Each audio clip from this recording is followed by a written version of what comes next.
Lin Xin was happy to celebrate his 1-month anniversary with his beautiful girlfriend. He expresses his love to his Jeff Louis Cheng and asks her where she wants to go for the celebration.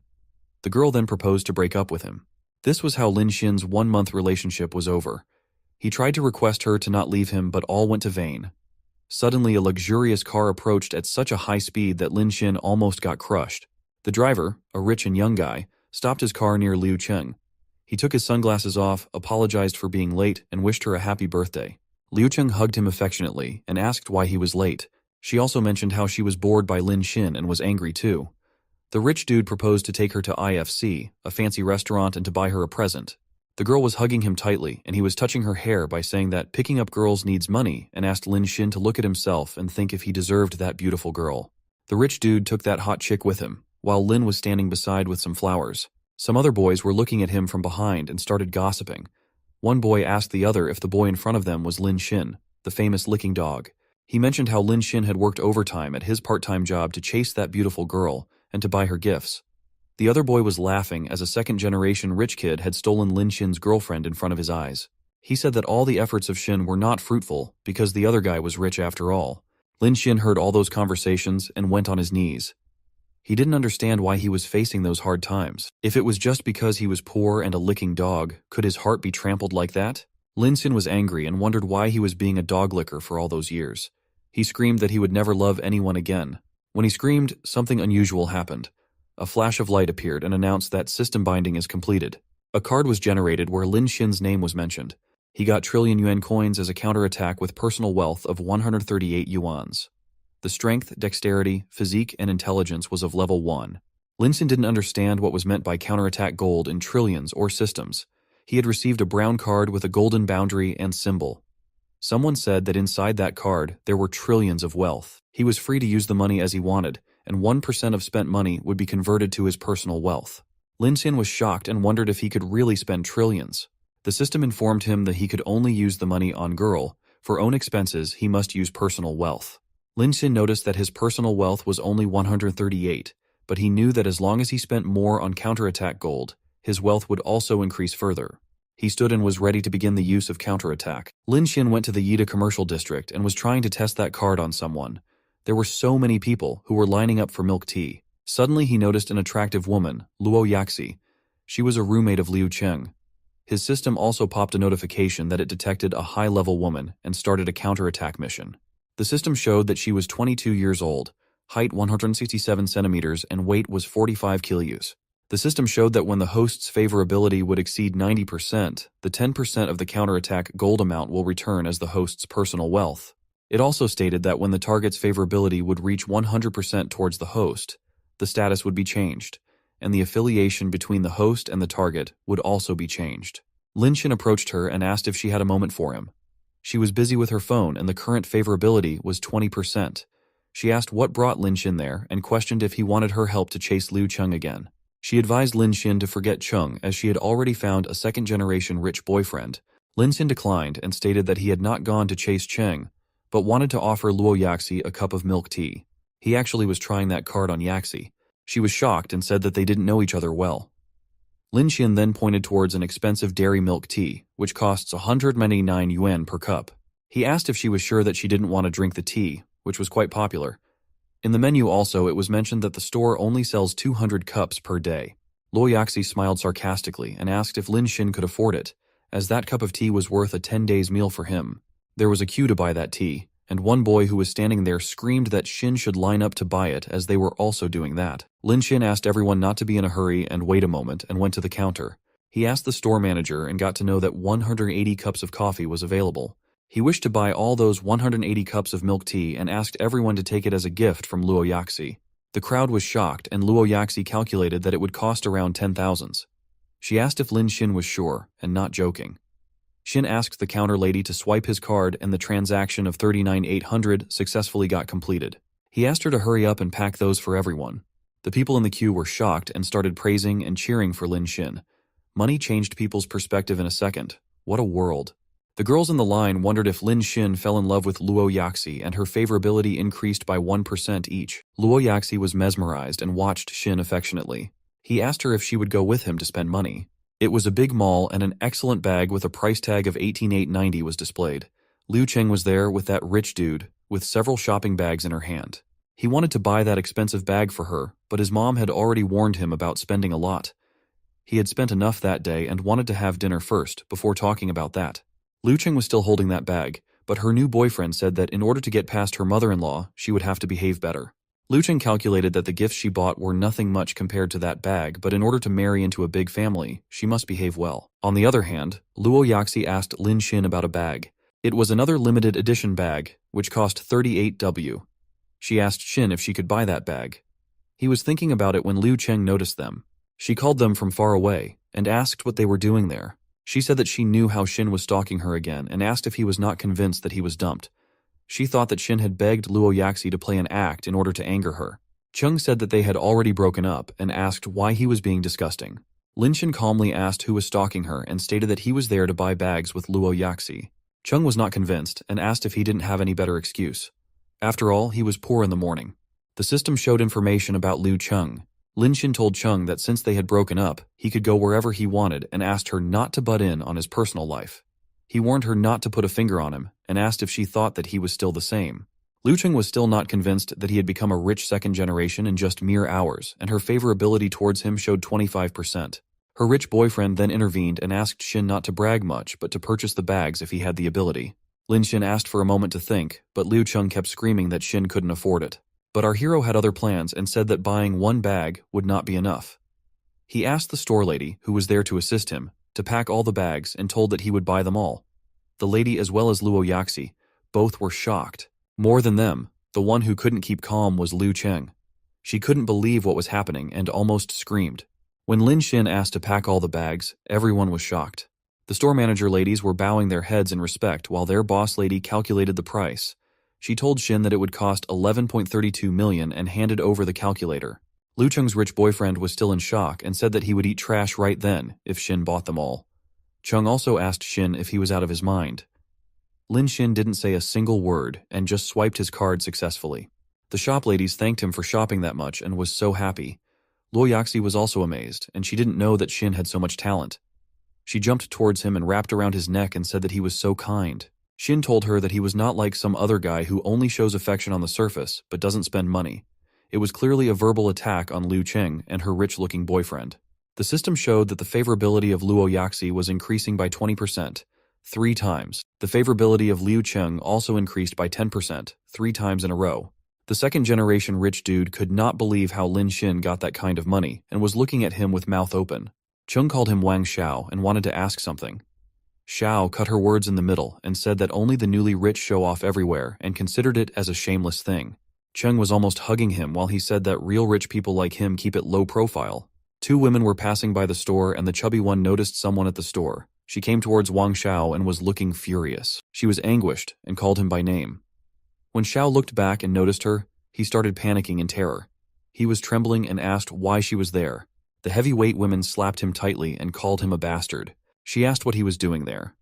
She said that she had bought him clothes, shoes, a watch, and even lended a car, but he was wandering around with another woman behind her back.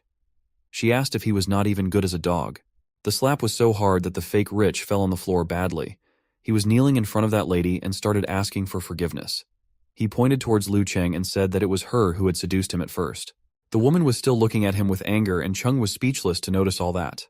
Wang Xiao was apologizing, holding her legs and telling her that he only had her in his heart. Chung was shocked and couldn't believe what Wang Xiao was saying. The other people in the store were enjoying the drama and discussing. Someone said that even though that guy, Xiao, had dressed like a dog, they had not expected him to be a real dog.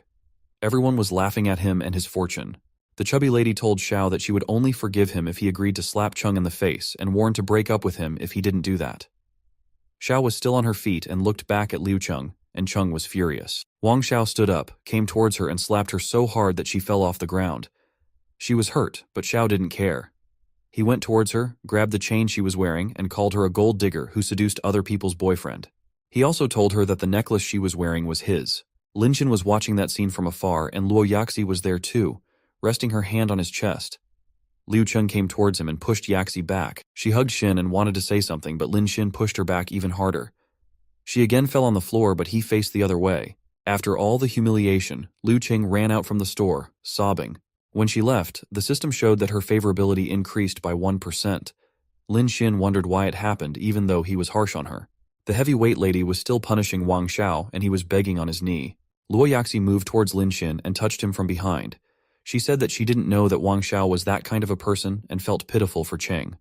She also feared if Lin Xin would become soft after that incident towards Cheng.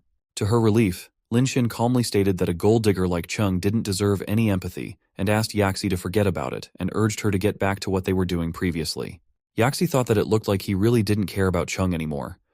She said that Lin Xin was so kind to her and stated that she did not know how to repay his kindness. She was leaning toward him with eyes that showed affection. Her favorability was also increasing. About the repayments, Lin Xin asked about paying with her body but instantly felt that it was hateful and nonsense. Liu Cheng'er held his hand and said that it was not too late to go back and wanted to spend some money for him. Lin Xin was confused if she wanted to pay him, but she almost pushed him to a store. She showed him some beautiful shirts and expressed her willingness to try some clothes on him. She pushed him towards the changing room and the store lady was watching them in confusion. After a few trials, Xin was wearing a blue check shirt and Yaxi complimented that it looked good on him. While doing the payment, she gave her card to swipe and the amount of 10,175 yuan was successfully transacted. Lin Xin then came out from the trial room with his new clothes. He was looking very handsome in jeans, a high-neck t-shirt, and a long overcoat. The ladies in the store looked at him with fondness. Luo Yaxi was so happy to see Xin like that, and her eyes showed happiness and passion. She never thought that Xin was that handsome and considered him to be a hidden gem. Her favorability further increased by 10% and reached 72%. Since Cheng didn't want him, Yaxi wanted to make Xin her. Lin Xin then went to see himself in the mirror. It was for the first time when he found himself so handsome. Money can make you handsome, and it was proven. Lin Xin knew that all that happened because of the system, and he didn't expect Luo Yaxi to spend 9,000 to 10,000 on him. Liu Cheng was wearing a bathrobe and drying her hair. Luo Yaxi noticed her and asked if her face was all right. She was shocked and put her hands on mouth as she noticed the hand stamp on her cheek. It was actually karma for being greedy. Cheng said that she was fine, and thanked Lin Xin for exposing Wang Xiao's truth as she would have been kept in the dark otherwise.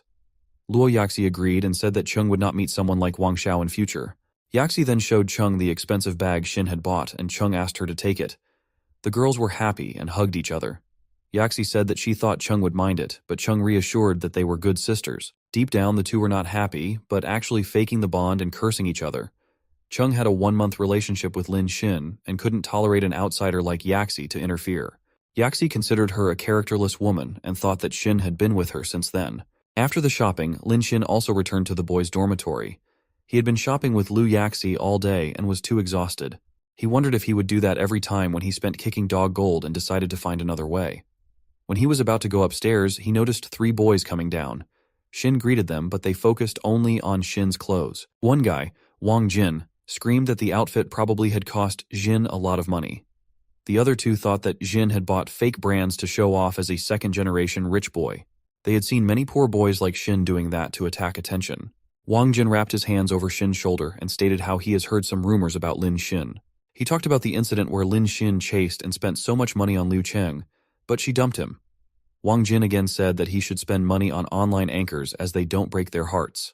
The students were watching some shows, and the Goddess of Tea was live. The 2 guys were discussing how it was not affordable for ordinary people to swipe thousands of gifts to her. Lin Xin realized that he could also spend money on live streaming platforms and smiled. Lin Xin put his hand on Wang Jin's shoulder and said thank you. When Xin leaves, the guys talked about how they had pissed him, but he thanked him instead. They thought that something was really wrong with Xin's brain. One of them said that it was boring and suggested that they better watch the streamer Cha-Cha. He also informed Jin that the young Master Shu went on the air and it excited him. Lin Xin arrived at his room, which was a mess with clothes and leftover food lying around.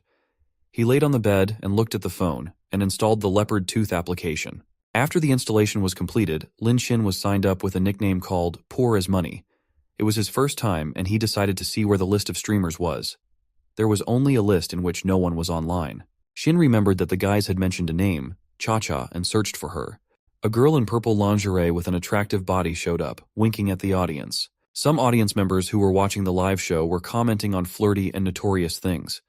Lin Xin's mouth was opened as he watched her and decided to spend money. Xin then wondered if the system could accept a counterattack mission from the live streaming. The system notified Lin Xin that the appearance of the streamer must exceed 80 points, otherwise the counterattack mission could not be started. It also told him how the streamers had filters on their faces, and that it is impossible to determine their appearance before meeting offline. Lin Xin admired the knowledge the system had. He then calculated that Cha-Cha looked over 90 and she should not be bad without filters too. He suddenly realized that he didn't care about her and anyhow wanted to spend money. Lin Xin was sitting on a couch, relaxing and smoking a cigarette.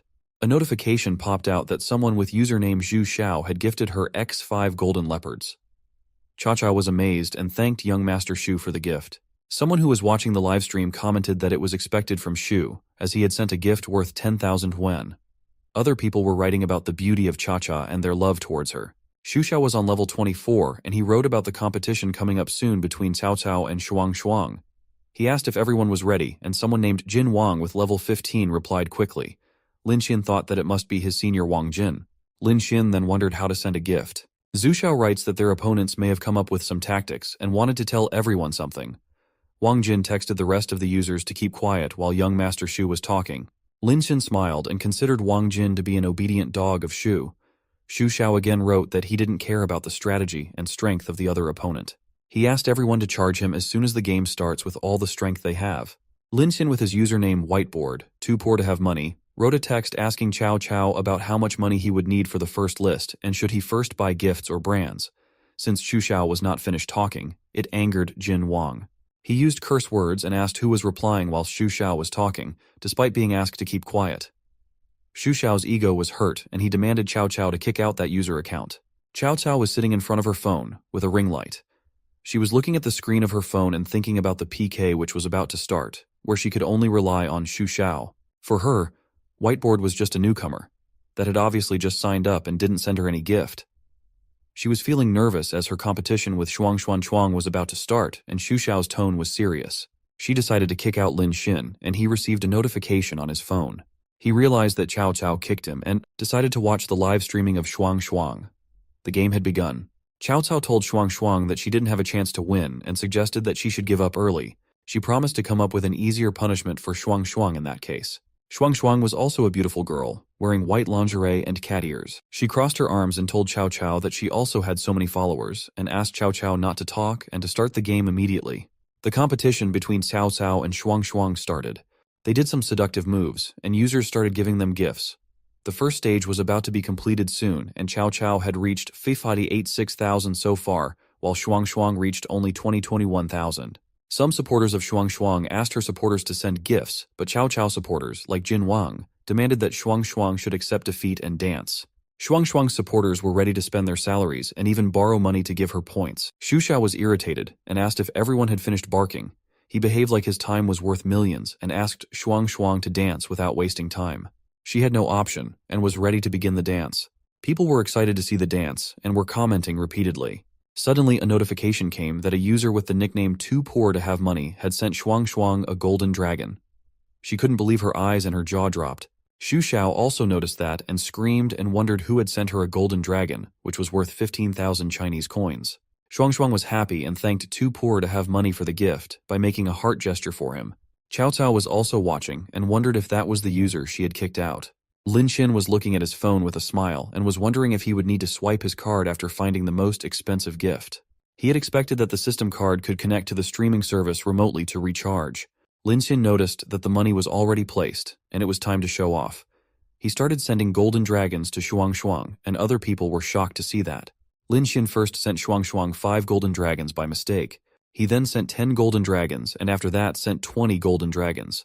Cao Cao was terrified and her jaw dropped in shock while Shuang opened her mouth with joy. Cao Cao had 586,000 points, and Shuang had 51,000 points. Shuang suddenly remembered something and asked Too Poor to Have Money to stop. She explained that it was better to send the golden dragons during the siege. Xu Xiao wrote in the comment asking Too Poor to Have Money if he was the same newcomer who was kicked out of the Cao Cao. People commented that he was a noob who didn't even know the rules of the contest. Jin Wang asked if it was a moment of panic and asked if he was a primary school student. He also commented that the user, Too Poor to Have Money, might use his parents' savings to show off. The other random users started laughing at Lin Xin in the chat and said that it was too late to regret. On the other hand, Lin Xin kept sending golden dragons to Shuang. The users were shocked with the non-stop golden dragons and went up to X1600. Lin Xian was proudly looking at the phone screen with a smile. Xu Xiao was also looking at the flow of golden dragons, Aina. Terrified look. He noticed that finally, the flow of golden dragons had stopped. He remembered how he had been watching Cao Cao for 3 years and had spent only 3 million yuan coins. It was surprising for him to watch the user, too poor to have money, to spend 1600 golden dragons, which is worth 24 million yuan coins. Cao Cao was also sitting in a chair with a shocked face, realizing how much coins Shuang got. On the other hand, Shuang was dancing in joy, and thanked the user for sending golden dragons and said, "I love you." The other users started a discussion in the chat, inquiring about the user, too poor to have money. They were thinking that the opponent, that is Cao Cao, must be regretting her decision to kick out the rich dude. They all were praising the power of money continuously. Shuang then called Cao Cao and asked why she was still sitting. She teased her, saying if she got her skirt wet, and ordered her to accept defeat and move on to punishment. She asked Cao Cao to bend and turn, do one horse open and close jump, all to a set.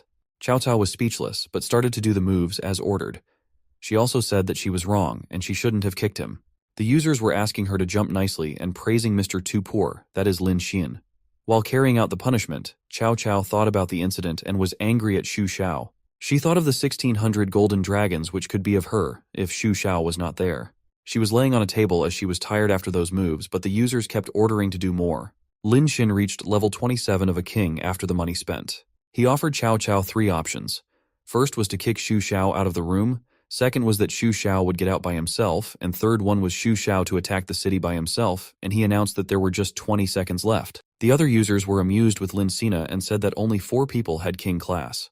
They were praising how the user, too poor to have money, deserved to be a king. At that moment of time, Cao Cao had 58,600, and Shuang had 24,222,1000. A notification popped out that young Master Xu Xiao had left the broadcast room. Everyone started discussing how money was awesome and how the new user had become famous in one battle. The competition was over and the winner was announced to be Shuang. Everyone congratulated her and she thanked the user, Lin Xian, for helping her win. After that incident, Lin Xian's phone was flooded with a lot of notifications. He got likes, comments, fans, and messages. Jinwang messaged him to apologize for mocking him blindly and asked if they could become friends or even brothers.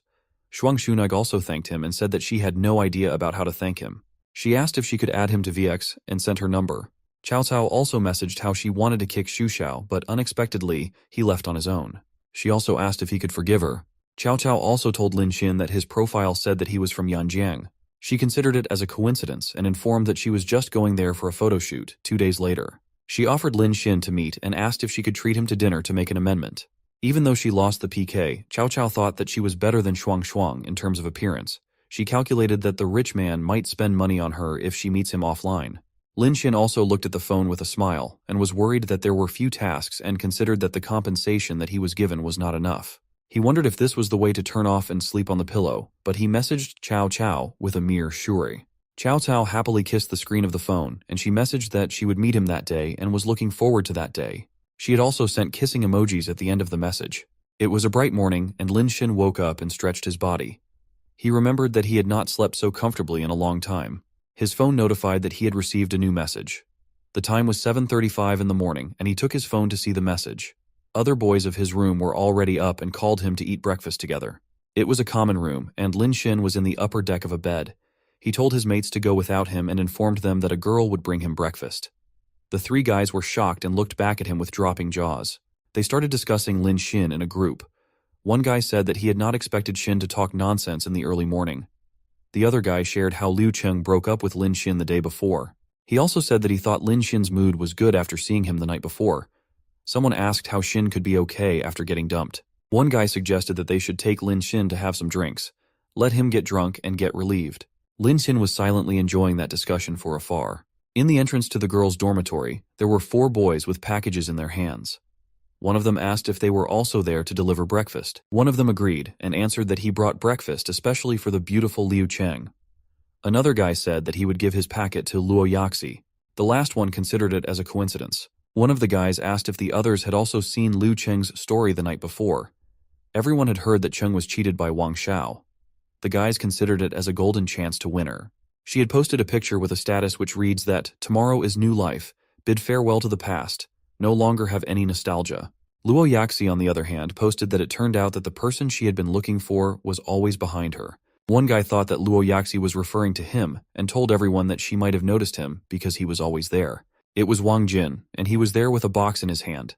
Jin asked what was the difference between them and the licking dog, Lin Xin. He asked if those guys didn't know the story of him and said that there was no chance that Yaxi would go out with a licking dog. One guy didn't understand who Lin Xin was, so another one explained that he was the guy who ran after Liu Cheng for 3 years. One guy asked if their senior Wang Jin didn't come to give breakfast to Luo Yaxi. Jin laughed at them and asked if they would call it breakfast. He raised his hand with the box on top of them and bragged about it. It was milk-capped, light-sweet, low-calorie macaron, which he had bought from a French restaurant. That breakfast cost 600 yuan per serving, and the guys agreed that it was so expensive. He insulated the other simps waiting for their turns and told them that it needs money to pick girls. He did the maths and said that if someone spends only $10 a day for a whole year, then the girl would simply consider him as stingy. He gave them a trick to spend hundreds of thousands of dollars a day to be able to get girls. While Wang Jin was giving the guidance to his juniors, someone shouted that the girls had arrived. Liu Cheng and Luo Yaxi were coming downstairs, holding hands and smiling. The guys were looking at them with admiration, opening their mouths like dogs. They admired their beauty and started informing them that they had bought breakfast. Wang Jin told Luo Yaxi that she was looking even more beautiful that day, and he showed her the box. He bragged how he had bought her light sweet and low-calorie macaron. When some guy offered her breakfast, Liu Cheng told them that her breakfast was coming. On the other hand, Luo Yaxi accepted a box of expensive macaron from Wang Jin and thanked him. Wang Jin was happy that Yaxi had accepted the food, and the other guys watched it with admiration. They said that it was expected from Jin. Suddenly, Wang Jin noticed 4 guys walking with Lin Xin. He yelled at Lin Xin and asked if he had just come. Yaxi was near Jin holding that box, and he asked if Xin didn't want to give breakfast to Liu Cheng, even though she dumped him the day before. One of the guys standing with Lin Xin said with an upset mind that it was Wang Jin again. Jin continued with his words and said that it was nothing new for Xin, as he had been chasing after Liu Cheng so hard for 3 years. One of the guys behind Wang Jin informed Lin Xin that Cheng had already ordered delivery. Wang Jin teased Xin by saying that he was late and asked him to come back early the next day. Lin Xin didn't say a word, but waited. Luo Yaxi approached Lin Xin and asked if he had breakfast. He said no, and asked if she had not messaged him saying that she wanted to treat him. The guys standing with Wang Jin couldn't believe in their eyes or ears. They wondered if Lin Xin was telling the truth or if they were dreaming. Wang Jin and the other guys widely opened their mouths as the event turns out like that. Liu Cheng also looked at Yaxi with anger. Suddenly the courier came to Liu Cheng and informed him that he had brought her delivery. Luo Yaxi then handed Lin Xin the expensive breakfast she got. She was standing affectionately and told him that it was milk-capped macaron. Lin Xin was so happy to get that tasty treat and admiringly yelled. He also noticed how her favorability increased by 7%. He wondered why it went up when she was the one who had brought the breakfast. Liu Cheng also went towards him and called his name softly. She offered him the Tianyuan Mujia that she bought especially for Lin Xin, which was worth 368 yuan. She asked for forgiveness for the way she had behaved the day before. Chun throwed herself on his chest and said that she was touched by his 3 years of hard work chasing him. She asked if he would forgive her as she was naive back then. Liu Cheng thought that he was still attached to her, but Lin Xin turned around and walked away from her. He knew that he would have to become a licking dog who followed her around if he forgave her. He said there was no chance for that to happen as he was not the same he used to be. He also said that Liu Cheng was sticking too close and it would be inappropriate to be seen by teachers. Liu Cheng thought that Lin Xin still had feelings for him, and that's why he was worried about her image. Her favorability increased by 70% at that moment. On the other hand, Luo Yaxi witnessed the whole scene, where Lin Xin pushed Liu Cheng away. She knew that Cheng had used that trick before, but it did not work on Lin Xin from then. Her favorability also increased by 10% as she thought that Lin Xin did it for her. Lin Xin noticed how the favorability got increased for both the girls and shocked to think it increased for him at the same time. The other guys who were standing there were also in shock with what was happening. They could not believe Liu Cheng and Luo Yaxi fighting over Lin Xin, who they considered to be good for nothing. The 2 beautiful girls went to Lin Xin and asked him to eat their breakfast only. The girls were so close to him that he was forced to sit down on the bench. Liu Cheng leaned over him and asked him to open his mouth, offering him food. Luo Yaxi was angry with her best friend and yelled at her. Wang Jin was terrified to watch the scene and hold his head in shock. He screamed how it could be possible that those 2 ladies were fighting over a man like Lin Xin. When the girls forced him to eat, Lin Xin raised his middle finger and said that he had clicked his phone 1,600 times with that finger. He said that his finger was cramping, but luckily there were those girls to take care of him. Liu Cheng crawled towards Lin Xin immediately and asked if she could see his hand. Luo Yaxi squatted in front of him and offered to feed him macaron. All the guys were looking at that in shock, and one was even filming it with his phone. Lin Xin was fed by the two beauties, and the boys could not believe it. They especially imagined Luo Yaxi, who was wearing a short skirt and sat in front of Lin Xin in squatting position. They imagined Lin Xin's point of view and started screaming. One guy described how Xin was eating ice cream with eyes and macarons with mouth, and he wanted to die of envy. The guys wondered how big the news would be. Luo Yaxi whispered in Lin Xin's ear that she would change the color later. After watching that, suddenly Wang Jin bleeded from his mouth. One guy yelled to call the school doctor, and soon Wang Jin was carried away on a stretcher, while Lin Xin kept eating foods from the girls. In the campus post bar, the photograph of these events was posted with a caption mentioning how Liu Cheng and her best friend asked Lin Xin to eat breakfast together. The post made a sensation in the school, and a discussion began under the post. People were admiring Liu Cheng, and they couldn't believe that the guy getting fed was Lin Xin.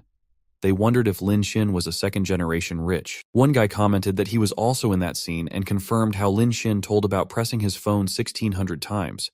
But others considered it to be a lame excuse. There was another post on the campus bar about the competition between the streamer Cao Cao and Shuang Shuang. It posted how a leopard tooth girl had received gifts worth 24 million. People were actively discussing that news too.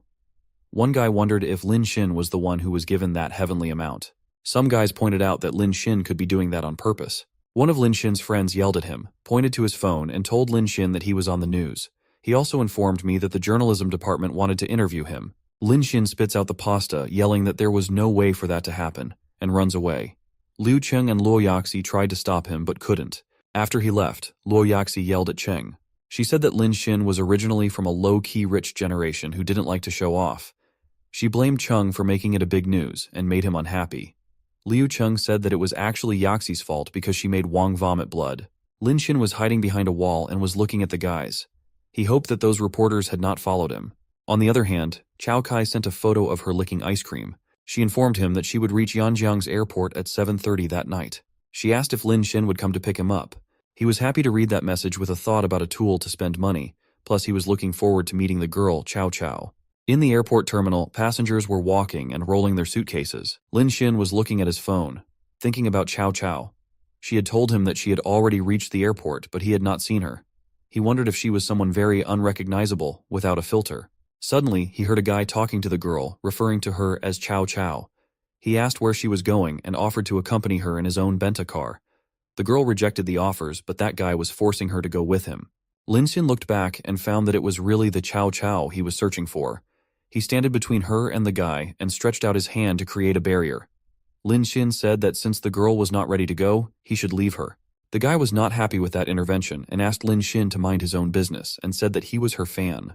Suddenly Cao Cao recognized Lin Xin and asked if he was Mr. Qian. She showed her phone and said that his clothes were the same as described in VX. Lin Xin confirmed that it was him, and the guy jumped in shock and screamed. He bowed his head and apologized for not recognizing Lin Xin at first. Cao Cao left with Lin Xin and thanked him for saving her, while hugging his hand. Cao Cao thought that the guy gave her a gift of a few hundred yuan and wanted her to drive in his car for that. She told Lin Xin that she always thought that Mr. Qian would be a 40-year-old businessman. Cao Cao never imagined that he was so young and handsome. Lin Xin was smiling and asked her to call him by his name, Lin Xin. He also told her how he had not expected her to be more gorgeous offline than on the stream. Cao Cao commented that Lin Xin was good at talking. The system informs him that he can start a counterattack. Her age was 21 years, height 170 cm and 48 kg weight.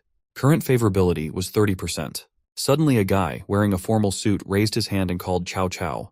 She approached the man while wrapping Lin Xin's arm and called that man Mr. Zhao. She asked why he had gone there and introduced that man to Lin Xin. She said that the man often sent her a lot of gifts in the live broadcast room. The man informed that he had gone there to pick up Cao Cao as he didn't want her to take a taxi. He asked about Lin Xin's identity to Cao Cao. Lin Xin informed them with a smile that he drove a small Edenki scooter. Cao Cao was shocked, but remained silent.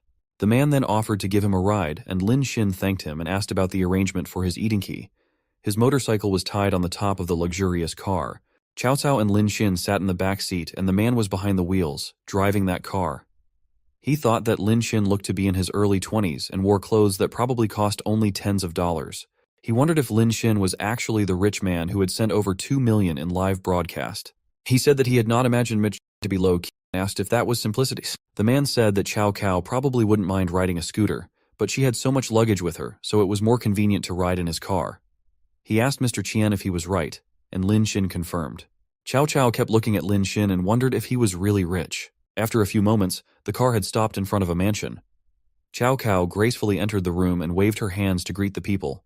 There were few rich-looking, mid-aged people sitting at the dinner table. They said that the hero of the occasion had finally arrived and commented that Chow Chow had become more beautiful. One man told her that she was late and asked who was the man with her. Chow Chow introduced Lin Xin as the rich guy who had spent more than 20 million money on livestream to beat Xu Xiao. All the people sitting there stood up and were shocked. They asked if he was really Mr. Chen, and commented that he was too young, and one man said that he had admired Mr. Chen for a long time. Lin Xin remembered how Chow Chow invited him to dinner and promised to make amends.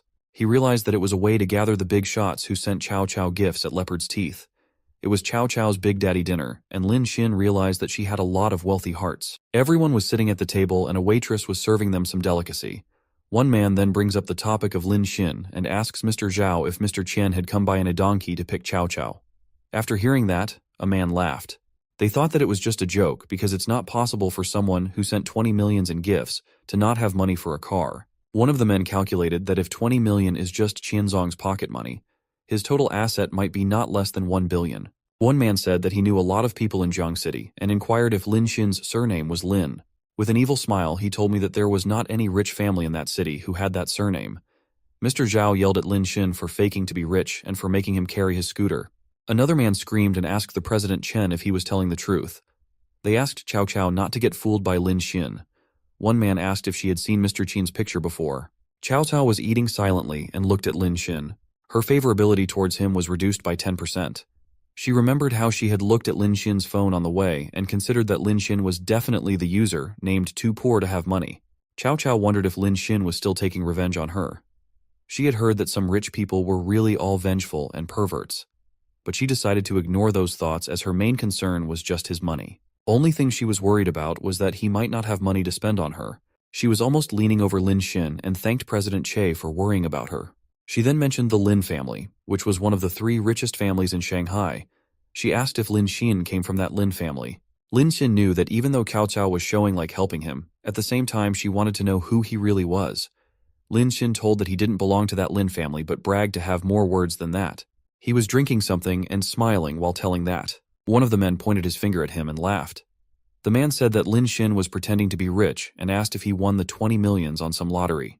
The man presumed that Lin Xin couldn't make an appointment with Xuan Shuang and that's why he had come to cheat Cao Cao. Another man also supported that theory and blamed Lin Xin for using that fame to cheat Cao Cao for a night. Since Lin claimed to have more money, another man then asked Lin Xin what kind of cars Lin Xin usually drove and how many supercars he had in his collection. Lin Xin hugged Cao Cao's shoulder and said that he didn't have a single car and Cao Cao was confused.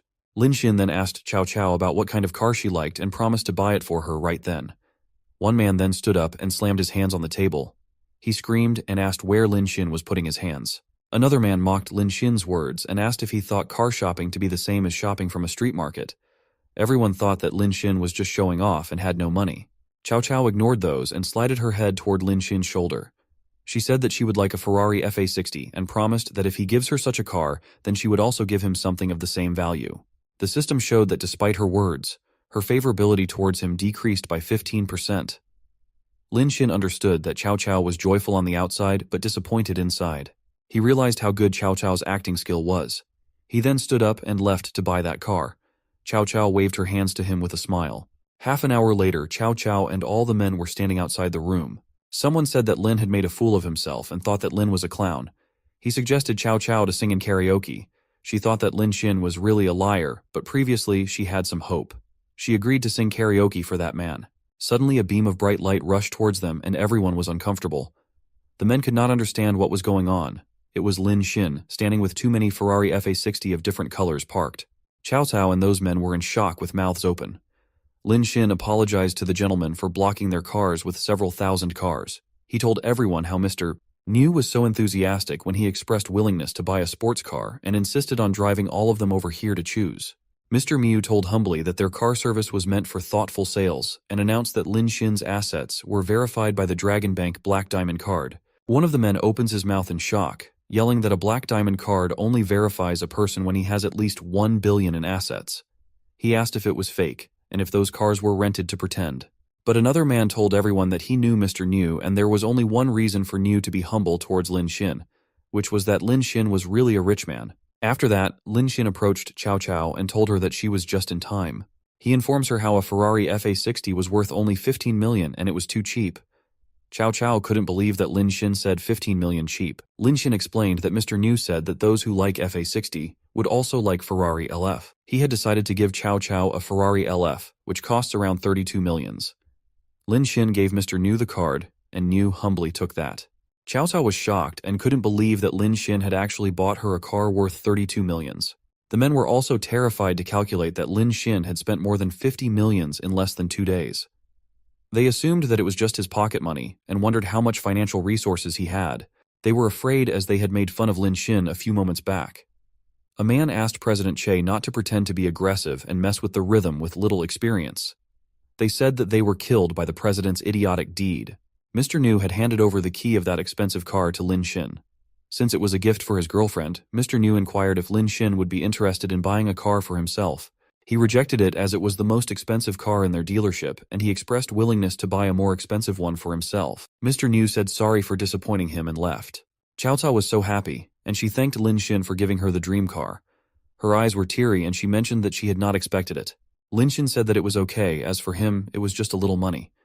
Cao Cao looked at him with admiration and her favorability increased by 50%. She wondered how Lin Xin had not taken advantage of the trend and asked her to give an equivalent return. The other men came to Lin Xin and started apologizing for their misbehave and stated it as a misunderstanding. The President Che called himself blind and asked for forgiveness. All those rich and old men were bowing before Lin Xin. The president also informed him that he had heard about Lin Xin's wish to buy some expensive car. He mentioned his largest car sales company in Yangjiang City.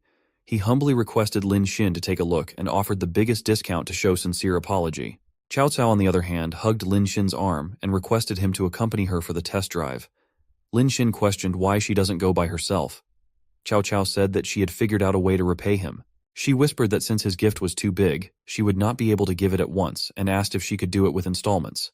She also mentioned that for that first payment, they should be alone somewhere. Lin Xin started blushing after hearing that. He had expected for a famous anchor like Cao Cao to work hard and his curiosity was aroused. He left that place in a rush with Cao Cao, leaving those men behind. Cao Cao gave a pen to Lin Xin and asked if he could write his name on her lap. Lin Xin lifted her miniskirt a little above and noticed an elastic band with a heart. He was amused and eyes were wide open when he noticed that there was a sorry note written in her lap. Cao Cao said that it was a record of the number of installments she had made. She said that she would make a note on it every time she would make a partial payment. She pointed towards her glossy lips and asked if Lin Xin was satisfied. Lin Xin said that it was quite satisfying and they ran their car to Carlton Hotel. Cao Cao went live and started showing her. New Ferrari. She mentioned that she went to Yanjing City and Lin Xin had given her that car. Some people could not believe it and commented that it was a Ferrari worth 2 millions. Someone called the guy an idiot and clarified that the car was a Ferrari LF worth 30 millions. They discussed that Mr. Qian would take over Cao Cao, but some people doubted and said she would not be taken by just a few tens of millions, as she was called Goddess Cao Cao. Some corrected that it could happen with hundreds of millions. While she was busy live streaming, Lin Xin was talking with the president. He told Lin Xin that there was a group of tycoons in that city. He mentioned how some richest kids in the world wanted to know about Mr. Qian. Lin Xin agreed and asked to pull him into that group. President Che praised the straightforwardness of Lin Xin. Lin Xin felt the vibration on his phone and picked up the call. It was Lao Li, his friend, on the other side. He informed Lin Xin that there would be a class reunion the next day at Lin Xin's city. Lao Li asked if Lin Xin would tag along, and he agreed, as there was nothing to do anyway. Lao Li also informed him about Xia Yuxuan from the Department of Literature of Jiang University. She was considered a flower and was also going to that reunion. Although they were classmates, Lin Xin had never spoken to her. All he knew about her is that she was from a very rich family. Lin Xin agreed to join that reunion. The next day, Lin Xin reached the venue, a 5-star hotel named Meridian, in his scooty. Lao Li waved his hands to Lin Xin and he asked about the parking place, but Lao Li also had no idea. Suddenly, the scooter started producing some noise and gases. Lin Xin tried to kick it and screamed what was wrong. He then remembered how Mr. Zhao was holding his scooter the previous night. Zhao said that he would look forward to doing business with Mr. Qian. He also considered it an honor to give Lin Xin a ride and said that he hadn't expected Lin Xin to be a student. It had happened after Cao Cao had left, saying that she would meet him after her shooting. Lin Xin thought that his scooter might be damaged by Mr. Zhao and planned to take compensation for that. Lao Li, who was unaware of Lin Xin's wealth, thought that Mr. Zhao was some porter. A black luxurious car stopped by Lin Xin and yelled that they hadn't seen each other for a long time. It was Lian, a rich-looking guy who asked Lin Xin if his scooty was broken. Lin Xin wanted to tell him about the incident last night, but Lian blamed himself for that. He was laughing and said that Meridian Hotel had no parking for scooty. He said that he had chosen the place without considering students who would drive scooty and promised to pay attention next time. When Lian got out of the car, he throwed the keys towards his driver. The students surrounded him and asked how many millions does that Porsche cost. A girl referred to the questioning by Xiaozhang and asked if he didn't know that the hotel was run by Lian's family. Xiaozhang said that even though he knew that Lian was rich, didn't expect him to be so rich. One boy started praising Lian and told everyone that the cost of Meridian would be over 300 millions. He said that even though Lin Xin was rich, he was considered for Lin Xin. Lin Xin, on the other hand, was looking for a place to park his scooty. In the meantime, Luo Yaxi called him and asked if he would want to have a meal together that Saturday.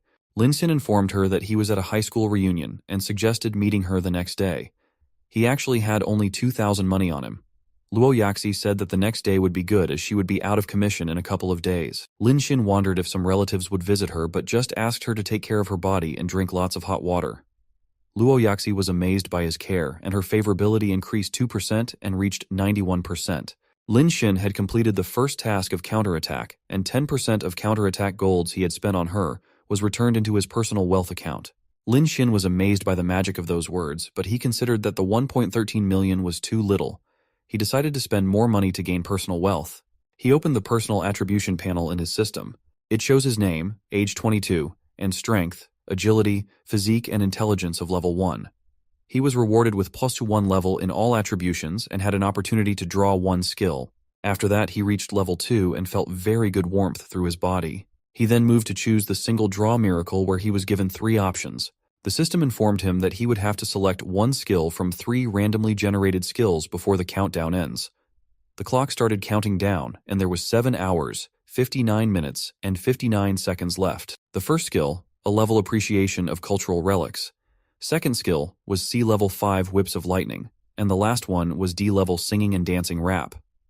Lin Xin was devastated to see those skills as they had no use in everyday life. He suddenly remembered about his reunion party and decided to go there first.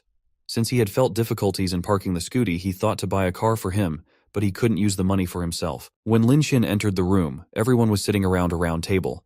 While taking a seat, Lin Xin asked Lao Li about Xia Yuxuan. Rich Lian interrupted, and sarcastically said that Xia Yuxuan had nothing to do with Lin Xin. He explained how Xia Yuxuan was the most attractive girl from the literature department and had a very rich family background. Lin Xin asked if she was really from a very wealthy family. Lao Li was not surprised with Lin Xin's little knowledge and told him that Xia Shu belongs to a very strict and scholarly family. This was the reason for her being low profile. The students started discussing Xia Yuxuan after that. Someone mentioned how he recently discovered that the city museum was owned by her family, and others commented on her wealth. A girl, who was trying to flatter Lian, said that Lin Xin and Xia Yuxuan had nothing in common. She also mentioned how only Lian was qualified to chase Xia Yuxuan. Another girl agreed, and Lian was proudly enjoying the attention he got due to money. Lin Xin, who was secretly rich, didn't pay attention to those words and was enjoying his brown coffee. Suddenly he noticed something, and his eyes became wide open. A beautiful lady in a graceful dress and attitude entered the room. She apologized for being late due to a traffic jam. It was none other than Xia Yuxuan. Xia Yuxuan had an attractive and elite aura. She entered the room and brightened up everyone's mood. Lin Xin was amused to see that she was looking pretty even without wearing makeup. He knew that it was what one can expect from a flower. The system showed her face value to be 94, and Lin Xin was impressed. Lian waved his hand and called Xia Yuxuan to sit near him. The ladies sitting by his side also stood up to appreciate Xia Yuxuan's beauty. Lian was irritated and asked them to get out of his way. Lin Xin took that chance and offered Xia Yuxuan a seat near him. She accepted and went there to sit. She greeted Lin Xin by his name, which was shocking. He had not expected her to remember his name, but Xia Yuxuan said that she knew the names of her classmates. The system activated counterattack and showed Xia Yuxuan's age, height, and weight. The current favorability was 0%, but Lin Xin was happy that it was activated. The other students couldn't believe and bear the fact that Xia Yuxuan was sitting beside Lin Xin. They didn't understand how Lin Xin had dared to ask Xia Yuxuan.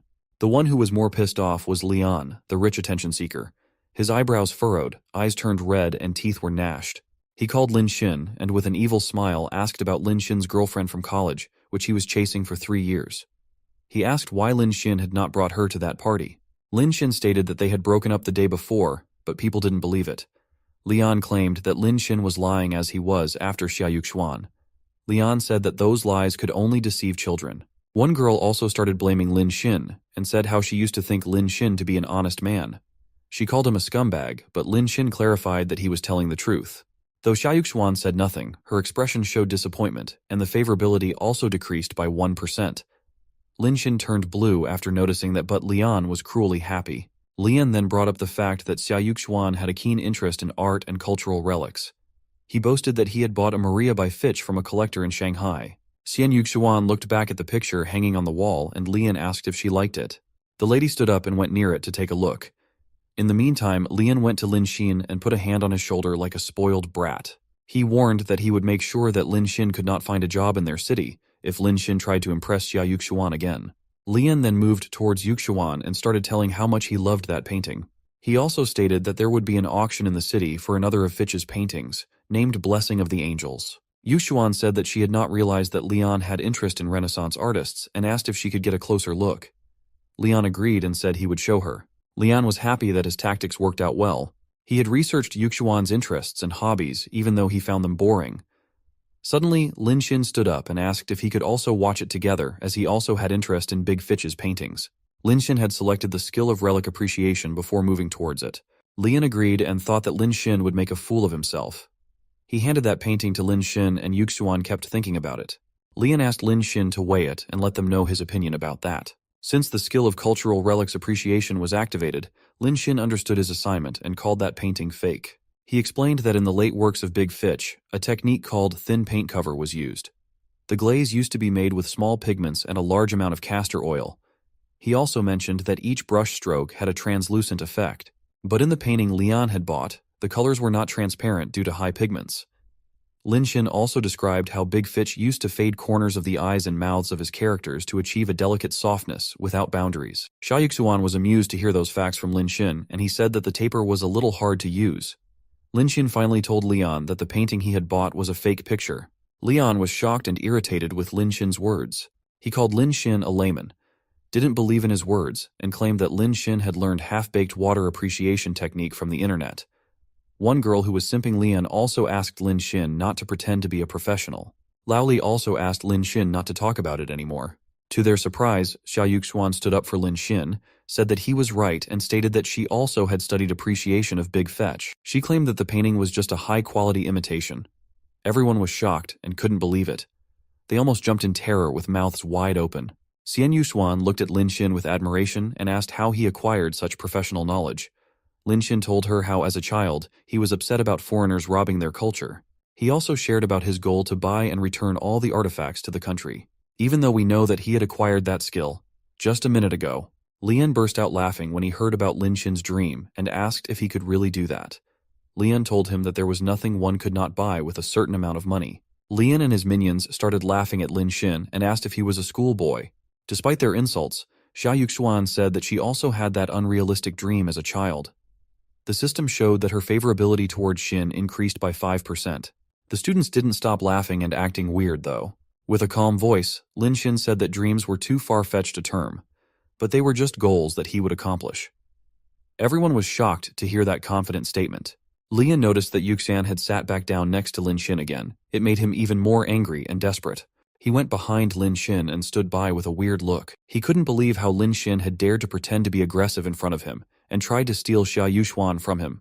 He promised to make Lin Xin realize the difference between him and Lin Xin. On the other hand, Lin Xin was sitting just quietly and peacefully. There were some delicious dishes served at the table. Tuscan salad, Brussels chocolate souffle, slow-cooked Canadian veal shank with seasonal stories, Andean venison salad with spices were included. The students were surprised to see those dishes, and Lao Li told everyone that he had never eaten such dishes before. Xiaozhang asked why everyone was served different dishes. Lian asked if he didn't know such simple things. He explained that those dishes were not included in the menu but were specially decided by the chef. He mentioned that the chef used to work in a Michelin 3-star restaurant and had that personality. He said that it all depends on the mood of the chef when cooking. Lian also commented that Lin Xin's luck was not good as he was served with some boring bun and salad. They didn't understand what was going on, and someone thought it to be some item from molecular cuisine. He mentioned that chefs on the internet made those kinds of strawberries and all. When Lin Shim took a bite of that bun, he realized that it was normal steamed buns and squash. It was not surprising, as he had already assumed that Lian would try to bully him. Lian kept asking how those steamed buns tasted. He offered to order someone to withdraw the dish and ask the chef to make another one, if Lin Xin didn't like the taste. He then mentioned how the chef cooked delicately and no dish could be cooked in 1 to 2 hours. The purple-haired simp girl commented that it would be worth waiting for that long for a delicacy made by that chef. Lian said that if they didn't wait, it would not be good to sing karaoke with an empty stomach. The girl was excited and asked if he had planned to sing later.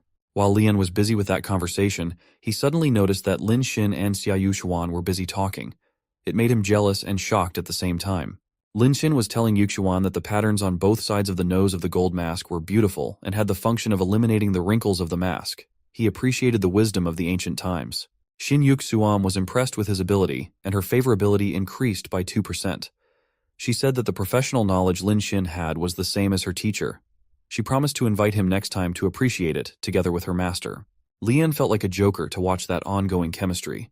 Lin Xin noticed his phone notification, which said that he was invited by Mr. Che to join Yanjiang Prince-Daughter group.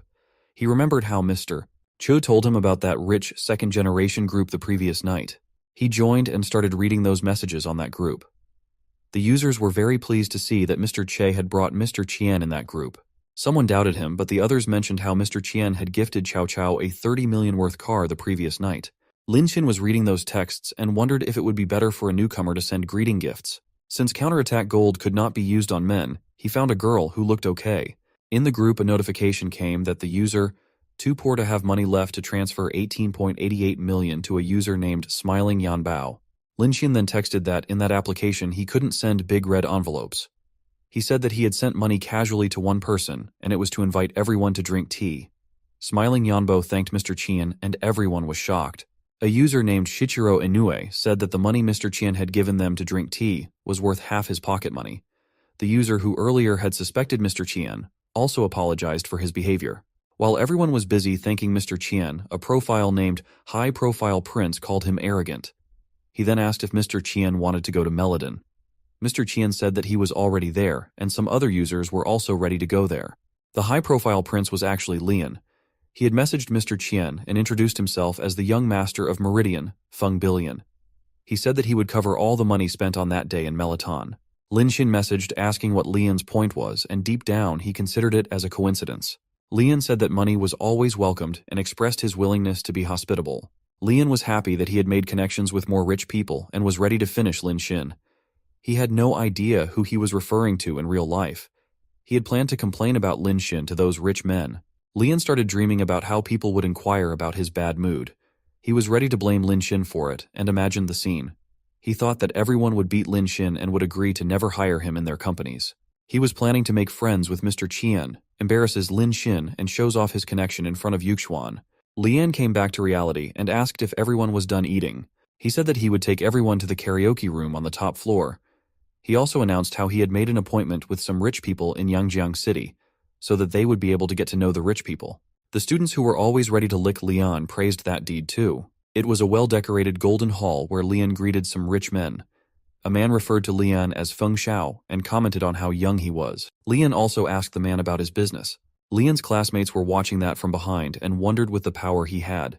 They were so grateful to Lian that opportunity and wished to hang out more with him.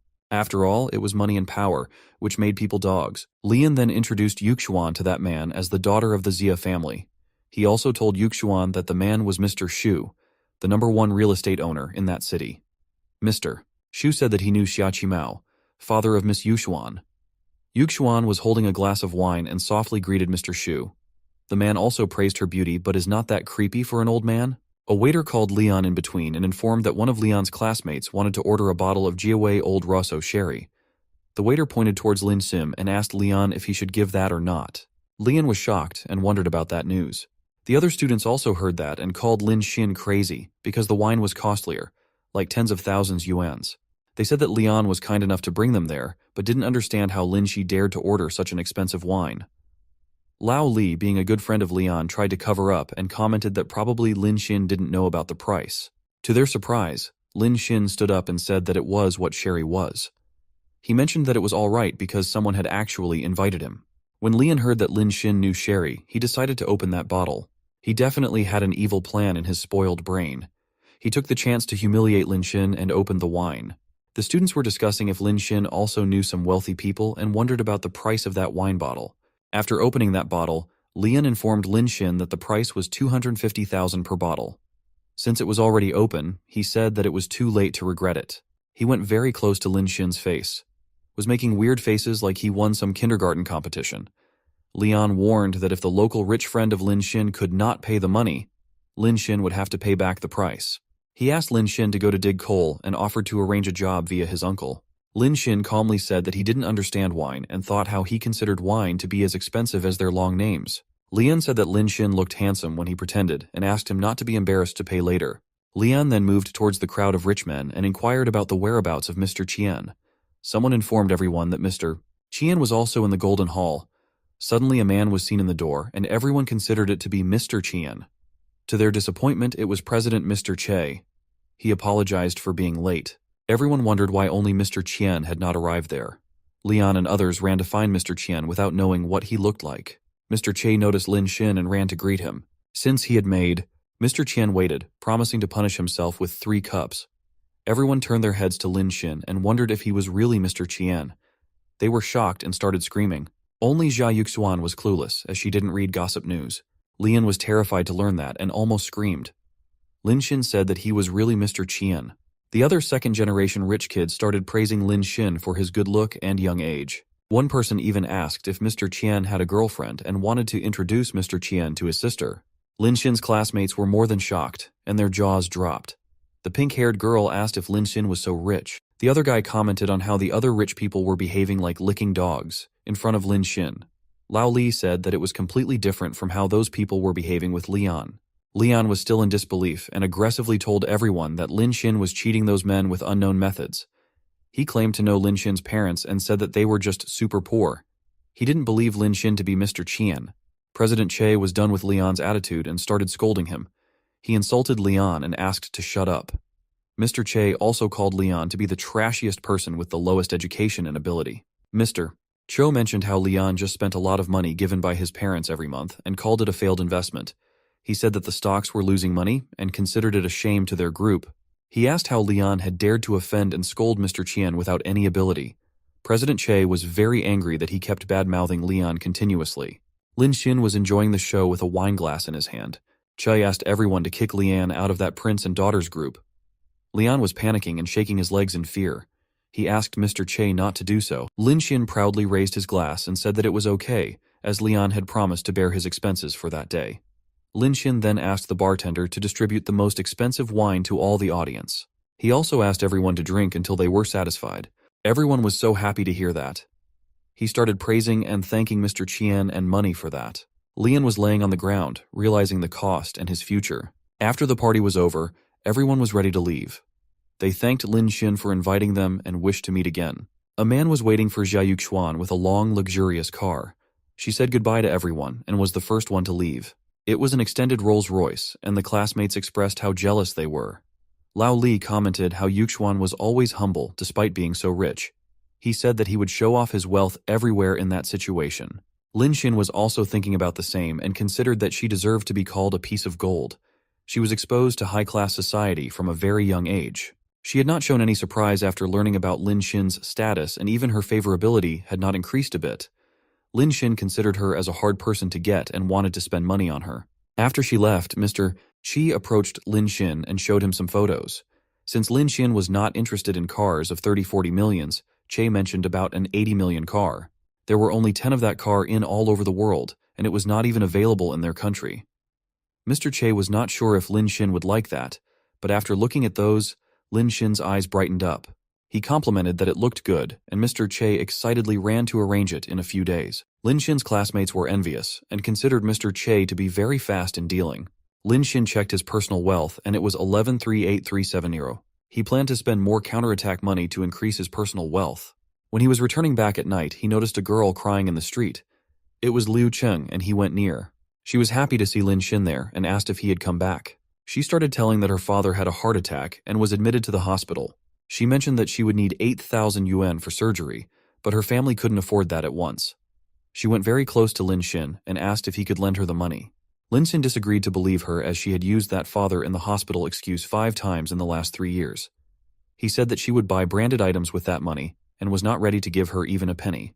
Liu Cheng's eyes were wide opened in disbelief and mentioned how he was willing to spend millions on Luo Yaxi. Lin Xin was not a fool anymore and said that he would do anything he wanted with that money. He cleared that Liu Cheng had no right in his assets. Thay Gold Digger was devastated and called Lin Xin heartless. She wanted to remind him that their breakup was not even a month ago. Lin Xin didn't buy her excuses and thanked her for his good days. He mentioned a dinner appointment he had for the next day and didn't want to chat. He left her with that condition even though she requested him not be cold. Lin Xin noticed that her favorability towards him decreased by 20%. He started thinking about Liu Cheng and remembered how he thought that Liu Cheng would change after the incident with Wang Xiao. He agreed that he was expecting too much from a cheater and claimed to not have any plan to spend money on that loser. It was the next morning and everyone was busy in the university. Lin Xin was reading a message on his phone and noticed that Lup Yaxi had invited him to dinner. He considered it a joke as he didn't want anyone to come in the way of his counterattack money. Another notification informed him that Chow Chow had come to live in that application. The leopard tooth assistant also messaged Lin Xin and offered to customize exclusive gifts for him. Lin Xin was interested in that and he returned to the live room. Cao Cao was doing a wide leg stretch move on camera. She welcomed Mr. Qian and the audience also started greeting him. Cao Cao asked if she could dance for him or wanted to specify any action. Some other users were also excited to watch the dance, but another one mocked that he could not send a supercar like Qian. Lin Xin didn't mind anything and presented his customized gift called Anchor God of Wealth. The value of that wearable gift was 880,000 each. Someone commented that the highest gift previously was Satan, which cost only 500,000 each. Cao Cao was very shocked and put her hand on her mouth. She thanked Qian for that amount of money. Lin Xin kept sending the gift multiple times and her eyes were sparkling in joy. Within a moment he had sent her X341 of God of Wealth Advent. When Cao Cao realized that the amount was around 300 millions, she couldn't utter a word. Her favorability increased by 20%. She was sweating and blushing with teary eyes. She promised to do anything for Mr. Qian, but the system told her that he had left the live room. Cao Cao was shocked and jumped onto the floor after hearing that. She couldn't understand why he was gone. Lin Xin, on the other hand, was too happy to spend that 300 millions as he calculated to get a refund 30 millions at time. Cao Cao was only thinking about Mr. Qian after that incident. She remembered how he had given her a sports car, and now he had given her 300 million. She understood that the sports car was to humiliate the other rich men, but couldn't figure out why he gave her so much money. There was no PK going on, nor she had asked for gifts. He had not even watched her show. She snapped her face to reality. She remembered that men were not trustworthy and considered Mr. Qian to be just an ATM for her. She promised that she would never fall in love with him. Even though she sounded confident, her action was telling a different story. She kept looking at Lin Xin's picture on her phone. Lin Xin was in front of the school and was ready to call DD. Suddenly, he heard some noise and followed the sound. Some guys were removing masks from Liu Cheng's face. They asked if she thought that they wouldn't recognize her with masks.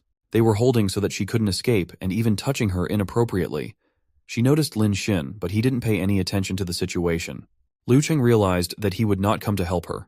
Liu Cheng was telling those guys that she had no money and asked to give her 3 days. Those guys were aggressive and were not ready to believe in her.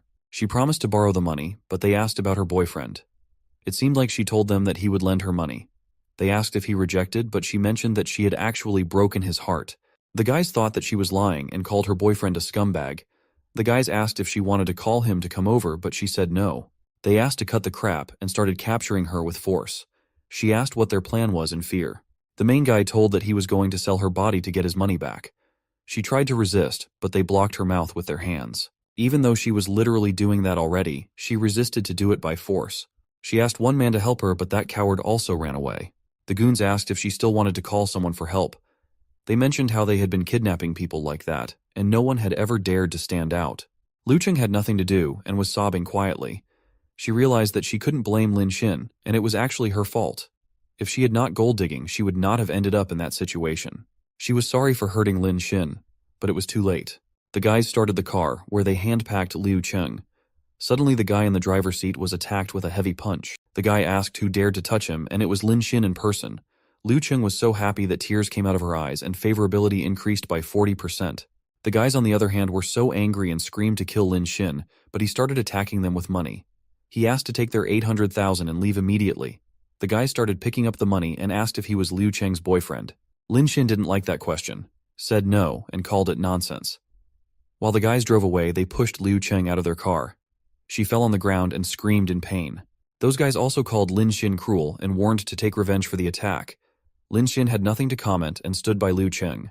After the car left, Liu Cheng said sorry to Lin Xin again. He told her to stop pestering him in future while leaving. Her favorability increased by 10% again. She knew that she was not good enough for him at that moment, but decided to make up for the damage she had done to him. A yellow car was moving on the road.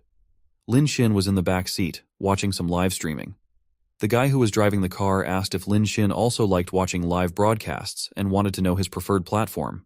Lin Xin was not interested in talking and said that he was just looking for some gifts. The man continues to say that he usually watches The Leopard's Teeth. He mentioned how it was all about Mr. Qian and told how that rich guy had given a host 300 millions.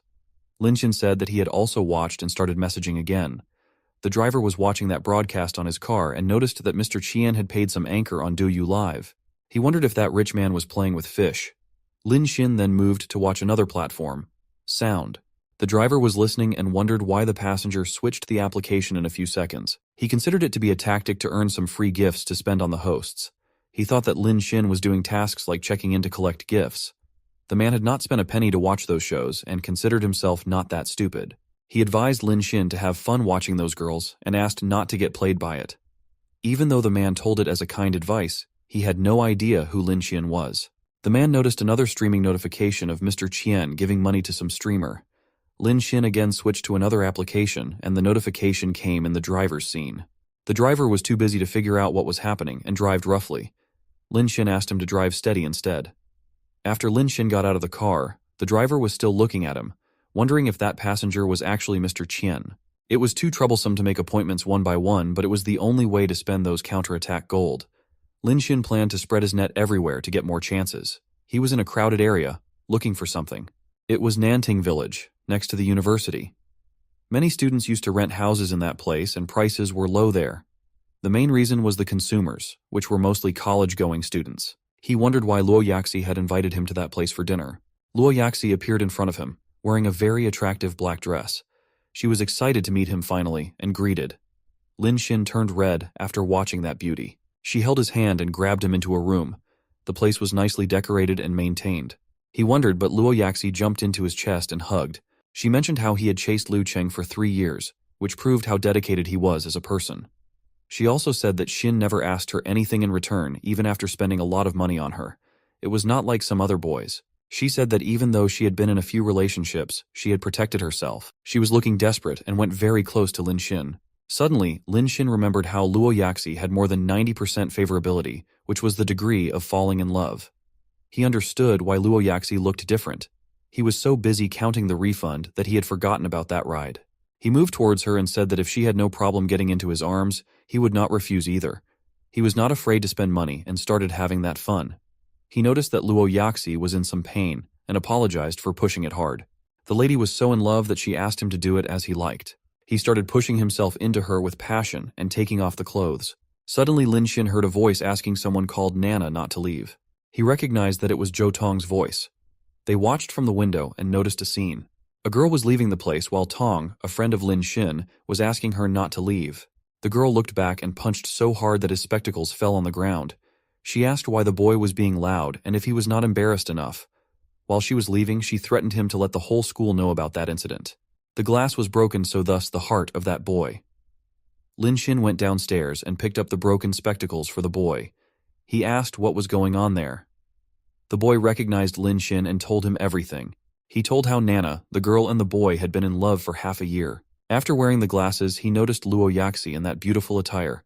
His eyes sparkled, and Lin Xin told him that she had invited him for dinner. Xin asked Tong to continue his story. Tong said how he and Nana had made an appointment to watch a movie. He mentioned that Nana proposed to go shopping before the movie. She wanted to buy an anti-wrinkle series, which costs 8,000. Tong didn't have that much money and told her honestly. He said that after hearing that Nana became angry and stopped watching the movie. He kept telling how they were doing good before since didn't understand her behavior. Luo Yaxi asked if he was Chen Nana's boyfriend and told him about the rumor of her getting a rich boyfriend recently. Lin Xin turned around in shock, but Tong was not even ready to believe it. He said that it was impossible for Nana to cheat him. Yaxi asked Tong to believe her as the news about their sister group was never wrong. Tong couldn't grasp it even then and started screaming. Lin Xin planned something and asked Tong to call Nana. He asked Tong to tell Nana to buy cosmetics for her. Lin Xin then told Yaxi to ask her friend about that new man. Lin Xin was getting ready to expose the real face of Nana to everyone. There was some smoke in the air, and it was Lian. He was smoking a cigar with a purple-haired girl. They seemed to be having some good time in bed. The girl asked why Lian was sad, and he confessed that his life had become a mess. He explained how he was almost kicked out from the elite group, but Lin Xin had saved him. Even though he was in the group, no one talked with Lian after that incident. He thought that he would never be able to do that again and assumed his fall. It felt like hell, and Lian was worried about his future. Suddenly some messages popped in his phone, and Lian started jumping in joy. He said that it would be a chance for him to rise again. The girl didn't understand a bit and kept looking at Lian with confusion. Actually, Lian wanted to know if anyone from that elite group owned a shopping mall. He was willing to borrow their place to support his roommate. Several users said that they had shopping malls and wanted to help Lin Xin. Lian also informed about Silver Moon Plaza, which was near the University of Lin Xin. Lian's family owned that place, and he offered to help Lin Xin. From the several options, Lin Xin selected Lian's place as it was close to him. It seems like everyone was looking for a chance to help Lin Xin. Lian considered that opportunity to climb up the social ladder once again. He started driving to pick Mr. Qian to discuss their plan. He had also taken that lady with him to show Lin Xin that he was not chasing Xiaoyu Xuan again. The purple-haired girl was so excited to know that they would meet Mr. Qian in person. Lian stopped his car by a small roadside restaurant. He said Mr. Qian would be there, and the girl excitedly searched for him. Lian pointed towards Lin Xin, who was eating there. He was wearing a basic t-shirt and half pants, and eating normal food. The lady could not believe that it was that rich guy and screamed. Lian, on the other hand, was amused and admired how Lin Xin was standing out even in a low-end environment. It was not Lin Xin, but his money, which forced everyone to bend their knees. Lian praised Lin Xin for eating breakfast in such a place, even after having so much money. Lin Xin noticed that Lian had arrived and recommended that place for cheap and delicious rice noodles. Lin Xin suggested going to the Silver Moon Square and offered to explain the plan to Lian on the car. When they reached the place, it was crowded as always. According to Lin Xin's plan, Tong had invited Chen Nana and was waiting for her at the gate. Luo Yaxi's sister had arranged for the man to come there. Tong's duty was to see if Chen Nana and that man were in a relationship or not. Chen Nana saw an old man, and both were shocked at first. Tong noticed that the old man was kissing Nana on her lips. He couldn't believe that and yelled her name. Tong was so angry and became like a fire. He went to Nana and stated that she had cheated him with that ugly old man. The man insulted Tong and asked if he was Nana's poor boyfriend. Tong cursed that old man and said that he had nothing to do with him. The man was shameless and made a pervert joke from that. The old man, Mr. Yu, called the security guard, and Tong was shocked. The security guard asked what was going on, and Mr. Yu ordered the guard to arrest Tong. He complained that Tong had been affecting his shopping with his girlfriend. Tong couldn't grasp the reality, and the guard also asked him to leave. He tried to explain how that man was actually dating his girlfriend, but Nana asked him to stop his nonsense. She hugged that sugar daddy and called him boyfriend. Tong's heart was broken into pieces, and he asked why she was doing that to him. He said that their 6-month relationship is worth more than that old man. Tong was so delusional to compare money with some stupid feelings. Nana asked if Tong had not realized how much power that old daddy had. She mentioned that the old was a million-level VIP customer of that mall. She asked why she would want to endure hardship by being Tong's girlfriend. She mentioned how one should think about their future. The old man also advised Tong not to think about love at that age. He asked him to make money so that he would be able to get a 20-year-old girlfriend in his 40s. That pervert was holding the gold digger like a trophy. Tong had nothing to do, but he couldn't also agree to that hard reality. He was almost broken and devastated. A sports car stopped at the parking lot and attracted their attention. The old man told Nana that the person in that sports car was the young master of a famous hotel and was also the owner of that shopping mall. He mentioned how he had done a lot of business with him. Nana was so excited, and her eyes were wide open. She complimented Mr. Chu for being an amazing person. She noticed Lian coming to greet her old boyfriend and was super happy. To their disappointment, Lian approached and hugged Tong instead. It was surprising for both that ethicless couple and Tong. Lian asked Zhou Tan if he had checked their shopping mall. He was holding Tong like they knew each other so well. Lian said how he wished Tong to think about that investment again and mentioned the development of 2 upcoming malls. Leon also said that he was looking forward to their cooperation. Mr. Chu and Nana were shocked and started screaming as if they had seen a ghost.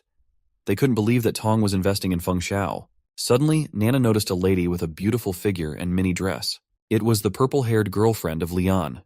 She commented how Zhou Tong liked to make people wait for so long.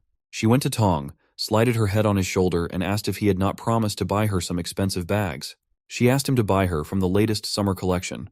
Nana was terrified and asked how Tong could be so rich, even though he had no money to buy cosmetics worth thousands. The girl looked slightly and asked if Nana was even worthy to spend money on, which infuriated Nana. Tong noticed Lin Xin at a distance and understood that the 2 unknown people were hired by Lin Xin to help him.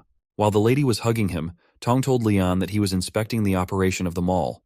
He mentioned that the face of the old man had ruined his experience and said how he claimed to be some kind of million VIP. Lian pretended to be angry and asked how a person like that had become VIP of his mall. He said that it had brought down the style of his whole mall and ordered the security to call their manager. He also ordered his staff to cancel the VIP and asked to pay the old man the 2 million for breaking the contract. 10 security guards agreed, and Mr. Chu was furious. He threw Nana out so hard that she fell on the floor. He said that he would not upset Mr. Feng because of that girl, as he would lose his building materials business from that. He tried to explain the incident as a misunderstanding and started apologizing to the young guys. He asked to treat himself as a fart. Even though it was so lame, Tong laughed and made a joke on him. Lian also asked the manager to remember the faces of Nana and Chu and ordered the guards to blacklist them from his plaza. Chen Nana and Mr. Chu were so doomed and tried to beg in front of Tong. Zhou Tong was not ready to forgive and commented that the old man might not make it due to age. Chen Nana didn't understand what they should do after that. All that humiliation was enough to make Mr. Chu frustrated. He realized that he had no chance with Mr. Feng anymore, so he started cursing. Mr. Chu bragged that his company was famous and one Lian could do nothing to harm him. Suddenly, a lot of cars rushed towards that mall. The rich second-generation youngsters parked their cars there and started talking about the ride. Nana and Mr. Chu were shocked again to see all those people together in one place. Their faces turned purple and jaws were dropped. Everyone came towards Lian and Tong. One rich lady asked if the guy in spectacles was Mr. Zhou. Someone said that Lian should not take all the benefits and asked to give them next chance too. Lian then explained that it was an honor to help with money, but that day was all about who knows who. They all started discussing how Mr. Chu dared to offend Mr. Zhou. Mr. Chu heard that and panicked because he realized that this time he was really over. Zhou Tong thanked Lin Xin for the help. Lin Xin said that there was no need for a thank you in friendship. He also mentioned that taking revenge was more important. Tong then inquired how Lin Xin knew so many rich people. To cover up his reality, Lin Xin said that those were actually merry-go-rounders who also do acting. Tong somehow buys that lie without further questions. He then took leave from Lin Xin to go back to school and offered to bring some fried rice from the cafeteria. Lin Xin asked him to remember not to add duck neck in his rice. The rich kids were watching that and wondered why Mr. Qian was doing that. Someone said that he might have some good reason, and a lady said that Mr. Qian was down to earth. A lady was looking at Lin Xin and thinking something. Lin Xin then thanked everyone for helping out. He invited everyone to treat some spicy hot soup. The crowd thanked him but considered the hot and spicy soup part as a joke. Lian appreciated the humor and suggested everyone to go to the bar on the 7th floor. People supported the idea and asked Mr. Qian to pay the bill. Lin Xin was worried from inside as he had never been to any fancy bar before. He wondered if it would be expensive. After everyone reached the bar, they started talking.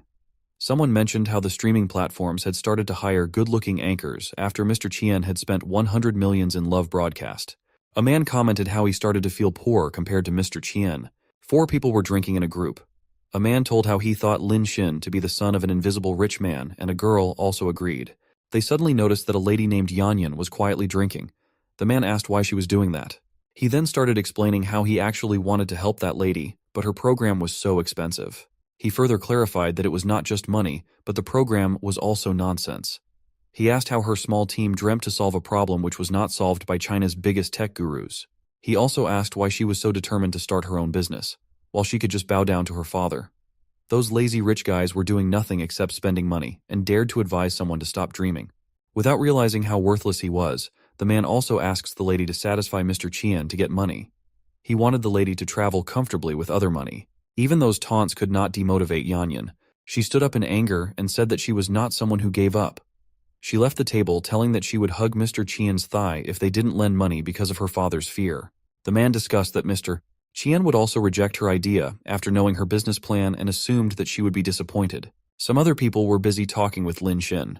A girl in a red dress informed him about a hot nightclub and the shows aired in the VIP area. She invited Lin Xin to experience it someday. Another man called the nightclub noisy and asked Lin Xin to attend his private party. He even offered to send a car to pick him. A man asked if Mr. Qian had interest in California poker, as he had a field for that. Lin Xin was exhausted after hearing that nonsense for a while. He said that even though those plans were good, he only had interest in spending money rather than playing. He knew that actually those men wanted to establish a relationship with him. Lin Xin noticed a lady approaching him and asked if he really liked to spend money. It was Yanyan, and she pushed Lin Xin with her hands on his chest. She asked if Lin Xin would like to spend money on her. The guys were shocked to hear that proposal. Lian asked if she had burned the money Mr. Qian had given her on the chat. A guy yelled and asked Mr. Chai not to give any money to that little girl. He claimed that she was doing something outrageous and anyone involved would be ruined.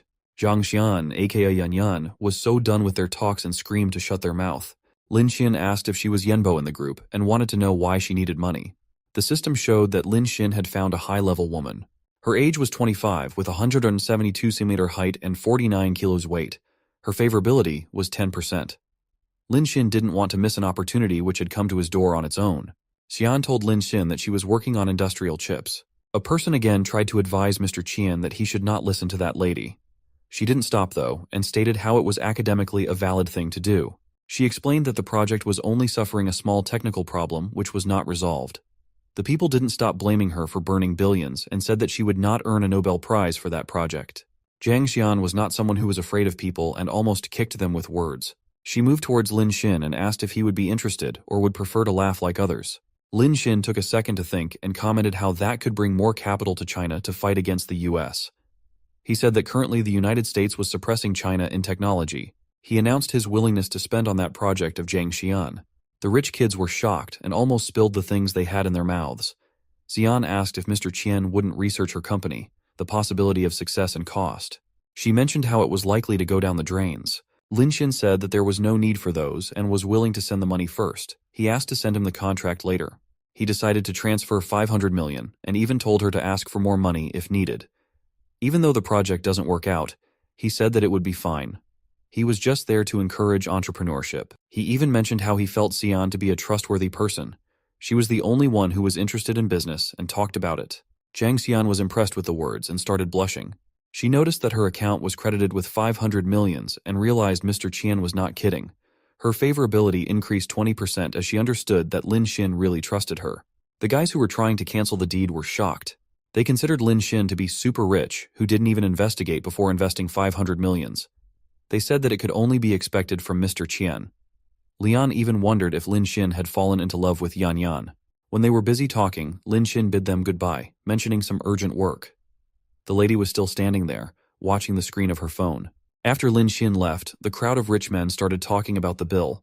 They asked who would pay that bill of $33. Someone asked if it was on Qian as he had invited them there and mentioned how Mr. Qian always escapes. The other people were offended by those words as they believed Mr. Qian just tends to forget about small bills. They started attacking the person asking how he could even think about Mr. Qian in that way. In reality, the bill was too expensive for Lin Xin and he didn't want to pay that. In the home, Zhang Xian was busy cycling inside the room. She was connected in a video call with her friend. They were talking about Mr. Qian, who had invested in Yanyan's project. Yanyan told how she could not believe it either and mentioned how he was a different man. The girl with whom Yanyan was on call was Xia Yuxuan. She congratulated Yanyan for solving the most crucial problem of her entrepreneurial journey. Xian remembered how she used to ask for money from her father. He didn't want her to open a business and asked to handle the family-run business instead. He had also frozen her cards to limit her spendings. She even tried to convince her uncles, but they also asked her not to bother them. They even advised her to stay inside and commented that she should have gotten married already. When she remembered her hurdles, Xian became more focused on her goals. She then asked Yuxuan to stop talking about her business and wanted to know about the reunion Yuxuan had attended. Xia Yuxuan told how the reunion was normal, but a classmate of hers really surprised her. She mentioned how his appreciation skills were similar to her master. Xian could not believe that Yuxuan had grown some interest in someone, as it was so unusual. She wished that the man should not look like a nerd. Yuxuan asked if Xian was also not interested in the man who had invested a lot of money with unconditional trust. Xian yelled that she never said to have interest in him. The two had no idea that they were talking about the same guy, Lin Xin. While Yuxuan was busy reading a book, a lady entered her room. She called Yuxuan and reminded her that Mr. Cao would be a future shareholder of their museum. She advised Yuxuan to get close to Mr. Cao. Yuxuan seemed not so happy about that, but agreed with her mother. Lin Xin had entered his dorm room to find his friend, Wu Zhi, in bed. He asked what had happened to him. Zhai informed that he had a fever and requested Lin Xin go attend his duty for that day. He promised to pay Lin Xin 150 yuans for a day. Lin Xin agreed, asked Zhi to rest, and started finding the uniform. Wu Ji worked part-time at the Wuxian Museum 3 nights a week. Zhou Tong and Zheng Hao were scared of the dark, so Lin Xin had to go to work when Zhi was unable to go. He wore the uniform, asked Zhi to rest well, and advised not to move around. When he reached the museum, there was no one in that museum. He wondered if it was booked. He decided to spend some money on anchor shows in his spare time. While he was busy in live streaming, girls were thanking him for super gifts. A car stopped at the museum gate. From the car, a man with attitude and his lady assistant get off. He was Mr. Cao, and a man greeted him well. He mentioned that Mr. Xia's family was waiting upstairs for Mr. Cao for a long time. Cao asked the subordinate man to take him there. When they passed Lin Xin, he was busy on the phone and didn't notice the people. Mr. Cao angrily asked if the museum had hired a blind man. He also asked the subordinate if they hadn't teach their workers to greet someone on arrival. Lin Xin stood up, apologized, and welcomed Mr. Cao. The man also apologized and mentioned that Lin Xin was a college student, working part-time there. The women commented that Lin Xin's lifelong career might be being a security guard. Mr. Cao also taunted him, asking if his college didn't teach him to bow head in 90 degrees. Lin Xin was already irritated and replied that school had taught him, but not to losers. His attitude infuriated Mr. Cao, and he asked if Lin Xin was trying to teach him a lesson. He asked the man to fire Lin Xin immediately and didn't want to see his face anymore. The man tried to explain about the manpower shortage, but Mr. Cao was not ready to agree. He said that Director Xia had to listen to him and asked to fire Lin Xin. The man agreed and showed Mr. Cao the way upstairs to meet the director. Lin Xin was standing there and feared if he would kill Wu Zhi's part-time job. He suddenly remembered that it was a museum run by Xia Yuxuan's family. He wanted to hurry up and find her to talk about love. The director Xia welcomed Mr. Cao with his wife and daughter. They shake their hands, and Xia Mao admired Chao's willingness to contribute to the cultural relics. He asked Yuxuan to come and show Mr. Cao the museum.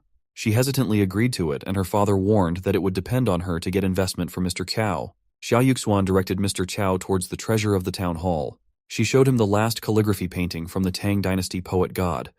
She mentioned that the poem had more than 200 characters, and it told the feeling of not wanting to separate with friends. She said that if looked closely at that painting, one can see that even in the midst of the poem's divine brushstrokes, there was an unmistakable feeling that the poem had been written in a way that it had not been written before. She said that one could feel emotions from that poem of the poem God. Mr. Cao appreciated the beauty and put his hands around her shoulder. It's clear his interest was on her, not on those artifacts. It made Yuxuan angry, and she pushed Mr. Cao away. She asked what the meaning of that gesture was.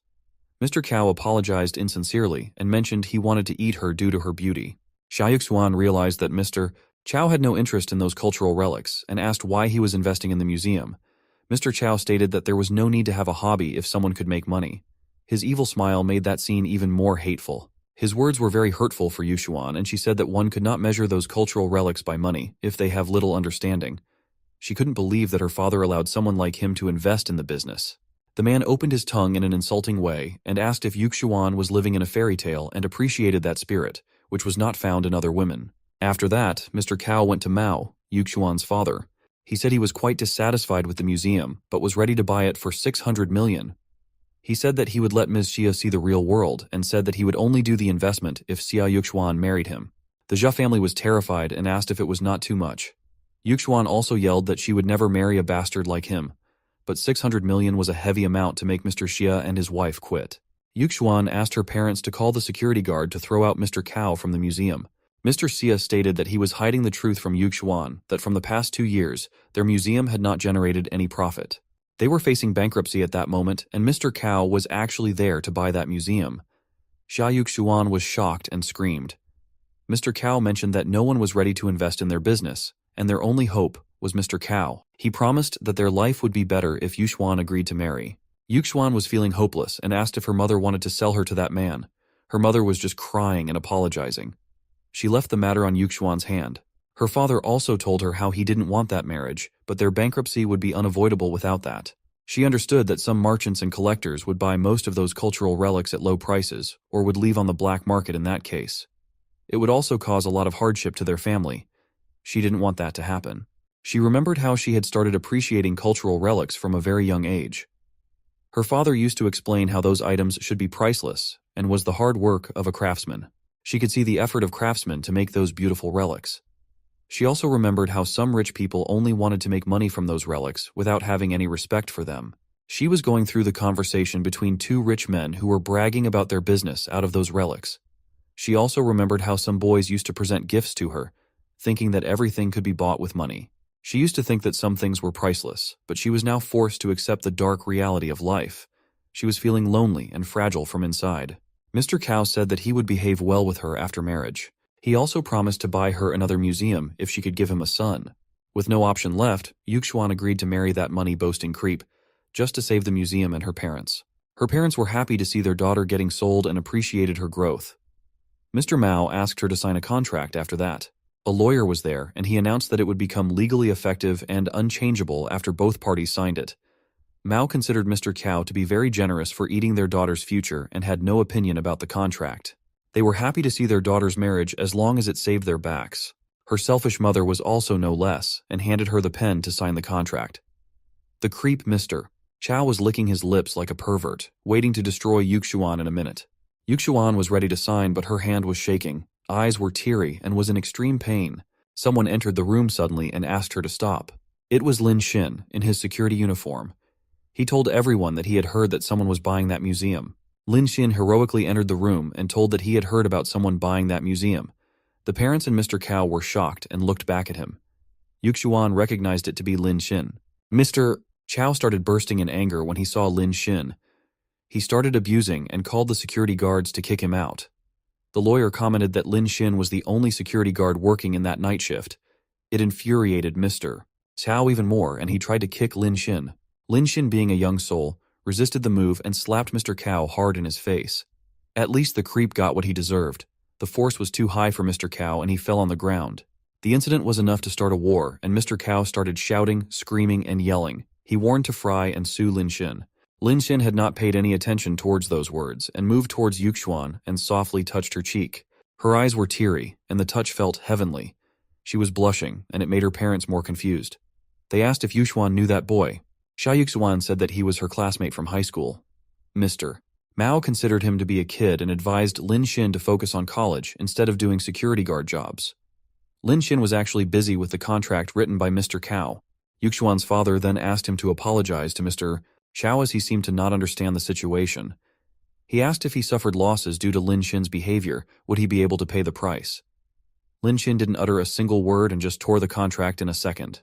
The three people who were trying to make that deal were shocked and started screaming at the situation. Mr. Mao started collecting the pieces, crying and asking what Lin Xin had done. Lin Xin proposed to buy the museum for 1 billion, and it was shocking for the Xia family. Mr. Cao didn't believe that and said that he would eat trash if Lin Xin could come up with 1 billion. Lin Xin had already experienced that situation before with Xiao, so he was irritated this time. He said that Xiao would never do that even if Lin Xin came up with the money. Mrs. Xia asked Yuxuan if her classmate was rich, but Yuxuan had no idea about it. Mr. Cao called someone named Changzi, explained the situation, and asked them to bring people to beat Lin Xin. Yuxuan heard it and started worrying about Lin Xin. Mr. Mao, being a shameless father, started to make a new deal with Lin Xin. He considered that Lin Xin also wanted Yuxuan and didn't even try to hide his greed. He proposed to hand over the museum and his daughter to Lin if Lin Xin could guarantee to take out 1 billion. He just demanded 500 million as the first sum of installment. Mr. Cao started yelling at Mao, but that old man seemed to be a great business indeed. He announced that if Lin Xin couldn't come up with that money, he would sign the previous deal with Mr. Cao. Xia Yuxuan was standing there, without any expression. She was probably blaming herself for having a creepy father. The lawyer was even more quick and had prepared a new contract immediately. All conditions were kept the same except the name and amounts. Lin Xin started reading the contract and commented how it only consisted of 3 words. Sell your daughter. Mr. Cao could not bear Lin Xin anymore as he thought that Lin Xin didn't have the money. He asked Lin Xin to leave before his people came to beat. Lin Xin paid no attention to Mr. Cao's yelling but was focused on an internal change. He found it hard to understand what was happening and just went near the calligraphy painting. He started reading the poem and commented that it was the strength of character of cultural relics. Mr. Cao, the lawyer, and Yuxuan's parents were watching him with confusion. Lin Xin said that he wanted to make some changes in the contract. He asked the lawyer to change the details for him, but he said it was not something Lin Xin could change on his own. Xiaomao shamelessly said that he would not decrease a penny. Lin Xin then explained that he wanted to pay 1 billion only for the museum, and artifacts inside would not be included in the contract. The money-loving trio couldn't grasp the fact and screamed. Lin Xin said that those cultural relics were priceless treasures of the museum that could not be measured with money. Xia Yuxuan was really impressed and was listening to him with admiration. Lin Xin further said that those relics would be owned by the Jia family. Since Xia Yuxuan loved and respected those a lot, he had given the rights to use the museum and manage the relics to her. Lin Xin said that he would become the largest shareholder and would decide the rights. He said that Yuxuan was going to be the owner of the museum and asked her to sign the contract. He went close to her and asked her to contact him at any time if she needed money or any trouble. Xia Yuxuan was looking at him in admiration and couldn't believe how things turned out to happen. Surely she had better classmates than her own parents in that case, and her favorability increased by 10%. Lin Xin then took out his golden card and transferred the whole money at once. Mr. and Mistress Mao and Mr. Chao were terrified to see that happening. Chao started calculating the amount of assets owned by Lin Xin. Yuxuan asked why Lin Xin helped her family. He mentioned how he had a dream to bring back all the relics that were left behind China. He said that those treasures belonged to the people of China, not goods to be sold by merchants. Mr. Chao started yelling at Lin Xin after hearing that episode. He said that Lin Xin just bought that museum to put a show in front of him. He mentioned how that museum wasn't even worth 500 million and asked how he dared to dream of buying back all the relics. He said that if Lin Xin had guts and money, he must go to the auction in Japan, happening next month. He mentioned that China's long-lost miles of mountains and rivers and the glazed goddess of mercy would all be there. He said that each one would be worth billions and asked Lin Xin to go there, instead of taking. Lin Xin asked Mr. Chao to wait and watch. Mr. Cao suddenly ran out of that room, and the lady who was accompanying him fell short. When they were leaving the premises, she asked if they should still beat Lin Xin. Mr. Chao didn't want to fight as he knew Lin Xin might not be a normal person. This time he had accepted his defeat but had other plans in mind. Someone called Chao, and he picked up. A man asked if the purchase of the museum was successful. The man mentioned how they couldn't fail in that to accomplish their goal of some East Asia artifacts collection program. The person on the other end was Mr. Kamita. Mr. Cao told the whole situation, how a brat named Lin Xin messed up their plan. He also mentioned how he had managed to get Lin Xin to attend the auction. He said that Mr. Kameta would get a chance to personally make Lin Xin apologize. Mr. Kameta was happy to hear that and found it interesting. He mentioned a Chinese saying which goes like a true dragon who isn't afraid of being refined by fire. Kameta said that what belongs to him would not be taken away by others. Mr. Cao was also excited to see the power of Mr. Kameta in that scene. After the contract was signed, Lin Xin became the largest shareholder of the museum. The Xia family couldn't thank him enough and invited him to attend a late-night dinner at a hotel. Her father also pushed Yuxuan to have a drink with Mr. Lin. The old man had not learned any lesson and was still trying to present his daughter as Sale Bailey. Lin Xin was not happy with that and left the place mentioning how he had a night shift to work. Xia Yuxuan enjoyed his attitude, and her favorability increased by 10%. She followed him downstairs and asked if he would really visit Japan. Lin Xin says that he didn't joke and was ready to go there. Xia Yuxuan said that she would also go with him when the time comes. She asked for Lin Xin's permission. In the morning, Lin Xin returned to his dorm room after his shift. He was feeling sleepy while working. At his duty last night, Xia Yuxuan chatted with him for half the night. She had fallen asleep suddenly, and it was worth watching. Lin Xin could only sit there and stare at her. After that night, he was feeling very sleepy. Luo Yaxi and Lu Cheng noticed his condition and asked if he was suffering from insomnia. His other roommates were also curious about it. Yaxi threw herself on his arm and said that lack of sleep was not good for his health. She advised him to skip school and proposed to go to a rented room to relax. Liu Cheng yelled at her and asked to stop wild thoughts. She mentioned how classes were important to attend and proposed to sit beside him in class. She suggested Lin Xin rest on her thigh so that he could listen and rest at the same time. He was not happy to see Cheng again and asked if she had forgotten his words. Yaxi was hugging him from the side at that time. Cheng said that even though she remembered every word that Lin Xinjia said, she couldn't resist her feelings for him. She claimed to have fallen for him completely.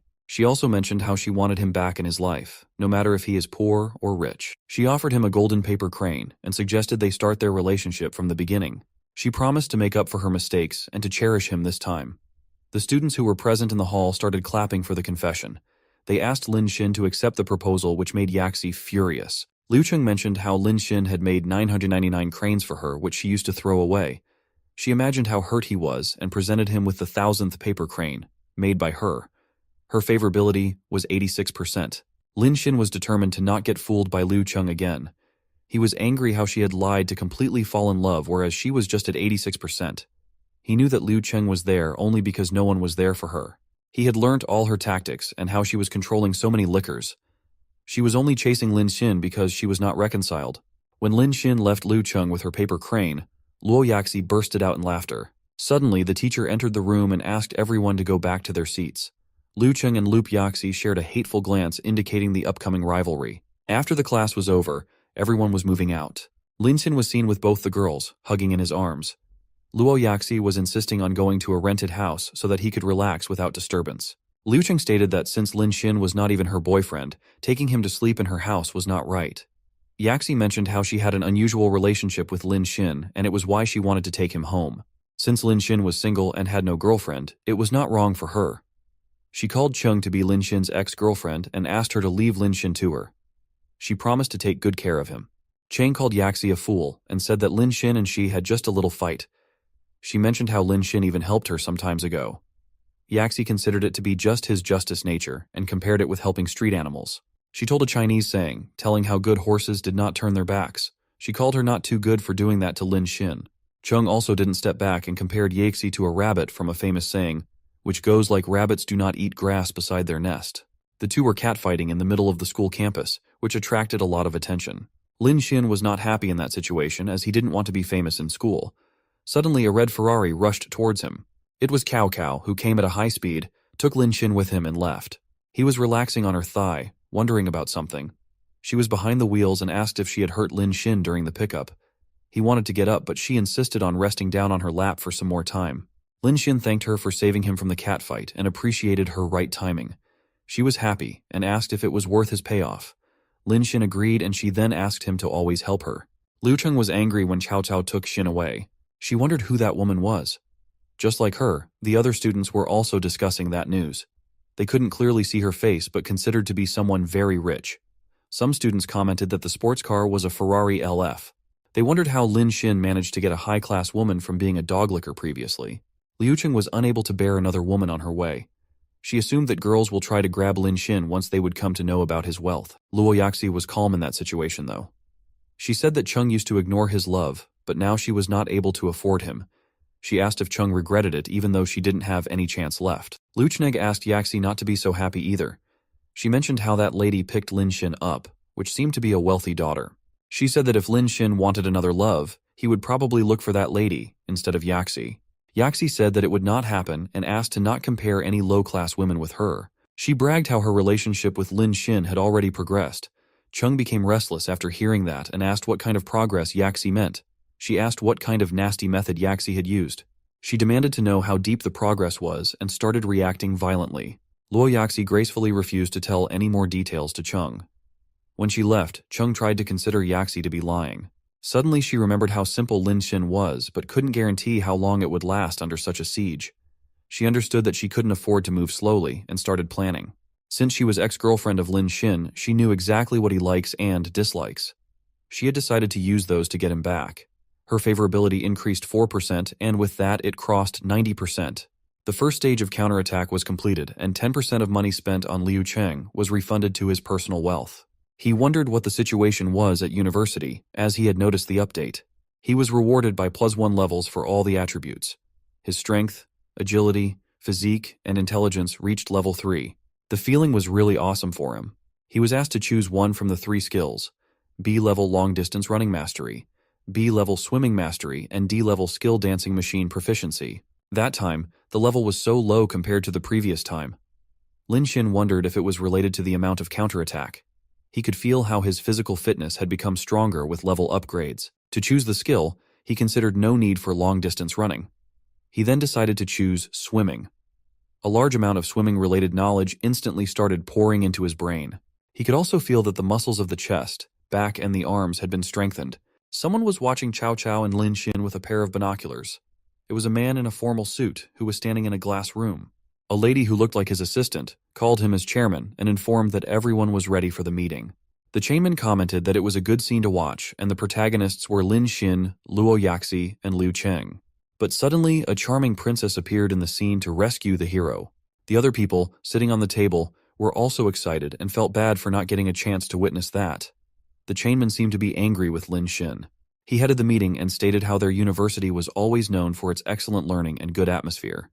He mentioned how a male student with 2 female students were causing ruckus with their chaotic relationship. He was also aware of the lady who raced at high speed in the campus. The chairman yelled at a person, called Joe, and asked if those students were from his department. Joe agreed and mentioned that the male student was Lin Xin. The chairman said that the previous chairman used to compliment Joe, from the speaking and literature department, to be serious and responsible in his work. He said that he was also expecting high from Joe. Joe was flattered with that appreciation, bowed down in front of the chairman and thanked him. He also promised to punish Lin Xin for that behavior, but the chairman had different plans. He said that their student council serves all students in the school. He wanted Lin Xin to repent his misdeeds and promised to not repeat it in future. Joe also agreed and decided to do that instead. In the next afternoon, we could see the school swimming pool, where many students were swimming. Lin Xin was there with a cleaning mop and a friend. The friend said that their student council was too much. It seemed like the council had given Lin Xin a warning and punishment to clean the swimming pool for a semester. Lin Xin accepted his punishment as he considered that it was wrong for his friend to be speeding on the campus. Again, he said that it was not a bad punishment either, referring to the girls in bikinis. So many girls from the swimming department were practicing there, which was a heavenly scene for any boy. In the pool, a very attractive girl with pink hair was swimming. Another girl referred to her as Xiaoyu and complimented her figure. Xiaoyu asked the other girl to stop touching her.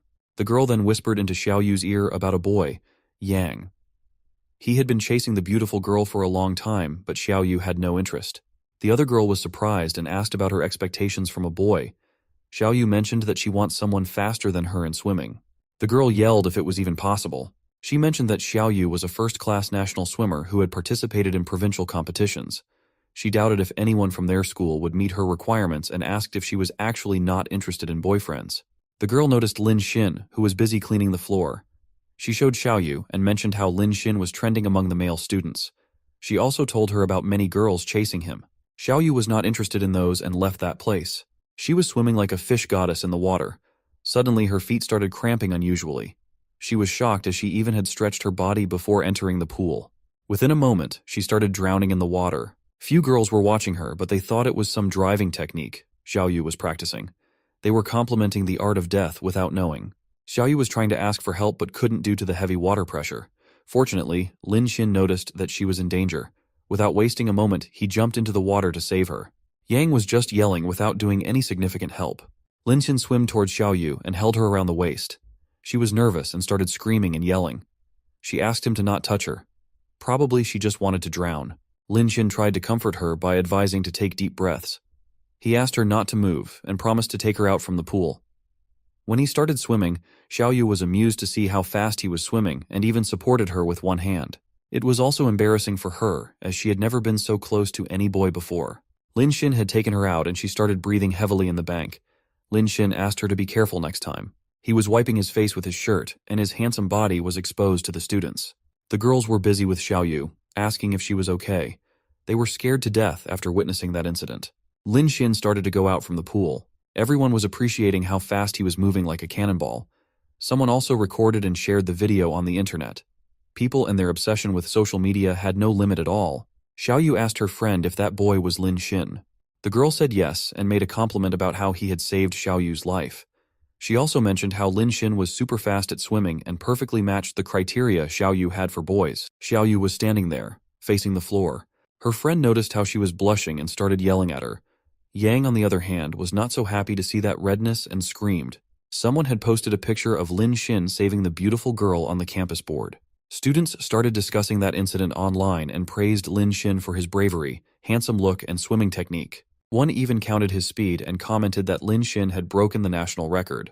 The chairman of the school council noticed the online discussion. He was disappointed and started grinding his teeth in anger towards Lin Xin. With an evil smile, he promised himself to screw Lin Xin. A few days later, the school dance party was organized. It was hosted by the student council and very popular among the students. The hall was full with people and food tables. It was heard that a mysterious grand prize was announced, and the council had spent a lot of money that time. Everyone was dressed up and invited a partner. Many students wanted to invite Luo Yaxi, but recently she had fallen in love with Lin Xin. Someone mentioned how Liu Cheng was also in the same line. The students noticed the two beauties together. Liu Cheng was wearing a black dress which was complementing her curves. Luo Yaxi was looking gorgeous in a gentle white dress. The two were rivals in love but seemed so close. Someone commented it was how female friendships worked. Luo Yaxi looked at Cheng and praised the look.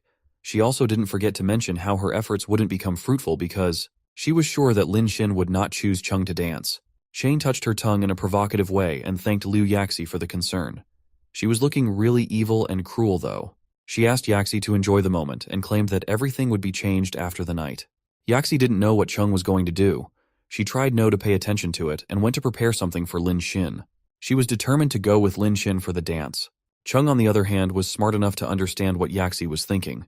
She knew Yaxi was always sweet and gentle. But she assumed it was not enough to hold a man and knew how men were instinctive animals. Before that, she wanted to deal with the other obstacles she had on her way. Xiaoyu was also there, searching for Lin Xin. She was wishing to thank him for saving her life. She wondered if she asked him for contact information. Would he get the wrong idea about her? She was drinking some soft drinks but was terrified to remember how she would have drowned if Lin Xin was not there. Cheng was standing behind her, with a cruel look. She thought that Xiaoyu was trying to climb up the ladder after being saved by Lin Xin. That lady without character thought that everyone was like her, chasing men just for money. Cheng called Xiaoyu, but she didn't know her. Cheng introduced herself as Lin Xin's girlfriend in an aggressive posture. She asked if Xiaoyu had not heard her name before. The pink-haired swimming beauty was terrified with that look and was just looking at Cheng. Luoqing said that her boyfriend Lin Xin was kind enough to save her. She also mentioned how Lin Xin used to chase her for 3 years before she reluctantly said yes. She then paused and told how much they were in love at that moment. Probably she forgot to mention how Lin Xin didn't even care about that cheater anymore. Cheng said that Xiaoyu need not thank Lin Xin as he would be busy dancing with her. She almost warned that innocent-looking girl with cruel eyes. Xiaoyu was so scared that she almost ran away from her, telling that she had got her point. After her evil plan got successful, Liu Cheng posed like a demon queen. Her favorability also increased by 1% and reached 91%. Lin Xin was sitting in a chair, in the comfort of his room. He was shocked to see the increase of favorability. He wondered how it rose again while he had not done anything. One of his roommates, who was dressed up in formals, asked why he was not ready for the party. Lin Xin mentioned how he had nothing to get prepared for as his duty was to pick up the trash. He mentioned how the student council always assigned their class to do those works, and even the new president had assigned him the same. Before Lin Xin could complete his sentence, his roommate asked if Lin Xin had provoked someone. Lin Xin had no idea and asked him to explain. The boy told him about Wei Zhengtang, who was always using position to target people he didn't like. He had a record of punishing Zheng Hao. Lin Xin found that funny and decided to meet the president. A message also came to his phone, informing how the president announced to give Lin Xin an award for saving a girl. The messenger asked Lin Xin to come quickly to the party, as everyone was waiting for him. Lin Xin agreed to visit the party and texted OK to the sender. He got ready in formal suits quickly. He assumed the award ceremony to be a trap set up by the president. Lin Xin believed in not offending people until they didn't offend him. He was ready to play with Wei Zhengtang that night. Lin Xin was going to the party. The road was dark and lonely. A boy was hiding and waiting for Lin Xin with a concrete block in his hand. He was angry that he couldn't save his love interest Xiaoyu and missed the opportunity to get fame. That boy was Yang, and he considered Lin Xin to be responsible for that. Lin Xin had popped out of nowhere and taken away fame and Xiaoyu. Yang had planned to break Xin's legs after knocking him out. Yang was about to hit Lin Xin for stealing his women, but without any hint, Lin Xin resisted the attack. He then hit Yang's face right, so hard. Xin remembered and asked if he was a classmate of the girl he had saved. He asked why he was doing a sneak attack on him. Yang replied that Xin had stolen his love and fame and asked how he dared to slap him. Xin had no idea what Yang was talking about. It made him more furious, and he even cursed Xiaoyu. He mentioned how he was chasing her for so long and she had never looked him in the eye. He was angry that even though Xin didn't know her name, she was blushing at him.